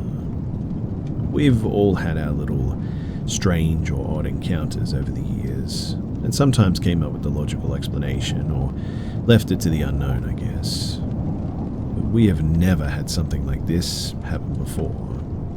Well, the car part anyway. So, this happened a couple of hours ago. Me and my friend and her partner were downstairs about to watch a film. Their young son, 4 years old, was upstairs fast asleep. The stairs are in the front room where we were sat, and their 4-week-old daughter was in the Moses basket by the sofa. We had turned off the lights, shut the curtains, and got comfortable. There was a small bang upstairs, so my friend's partner went to check their son. All fine. But as the partner walked down the stairs, he heard almost like a wind chime jingle from their bedroom and said out loud like, "Huh, that's weird," but put it down to a possible draft somewhere or something. Not even 5 minutes later, we get comfy, go to watch the film, and me and my friend notice car lights outside, rather bright, so we take a peek. It's their car, full beams on, for about 10 to 15 seconds and then off again. And we all looked at each other dumbfounded. And again, a bit longer this time. Then the indicators flashed a few times, then stopped. And as it stopped, their son screamed, like not even a second passed, and he started screaming and crying, to the point that he was so wound up that he was nearly sick. Of course, as soon as he screamed, the dad ran straight up as my best friend was breastfeeding. The dad brought him down, and he was inconsolable. And being only 4, he couldn't exactly say much, just sort of some broken words. Then the TV went off with no warning. Then a bang upstairs, and then silence. We spoke for a good hour or so, trying to decipher what the heck just happened, but the car keys were in the other room, nowhere near any living animal or human. When we approached the car, me and my friend's partner, we checked if it was locked, and it was. We looked in the car manual and had a Google search, and nothing comes up regarding the full beams just staying on and then intermittent hazard lights going off. There was no alarm as well, which was really strange, and definitely nobody around. But since then, their son won't settle. Their little girl keeps waking randomly and crying, and they've heard a couple of more bangs. I've never experienced car lights being set on or off like that before. Usually an electrical fault would happen when the vehicle is on, or you would have a warning light, but nothing. It's a newish car as well, so quite full of tech, and to be honest, it's been checked out and there doesn't seem to be anything wrong. I have had a few experiences myself, but usually with lights in the home, candles, noises, etc., but nothing to this level. Also, the first feeling that I had was sickness and dread. I've not had gut feelings like this regarding the paranormal for many years now, but I genuinely felt unwelcome, and I dare say almost watched too.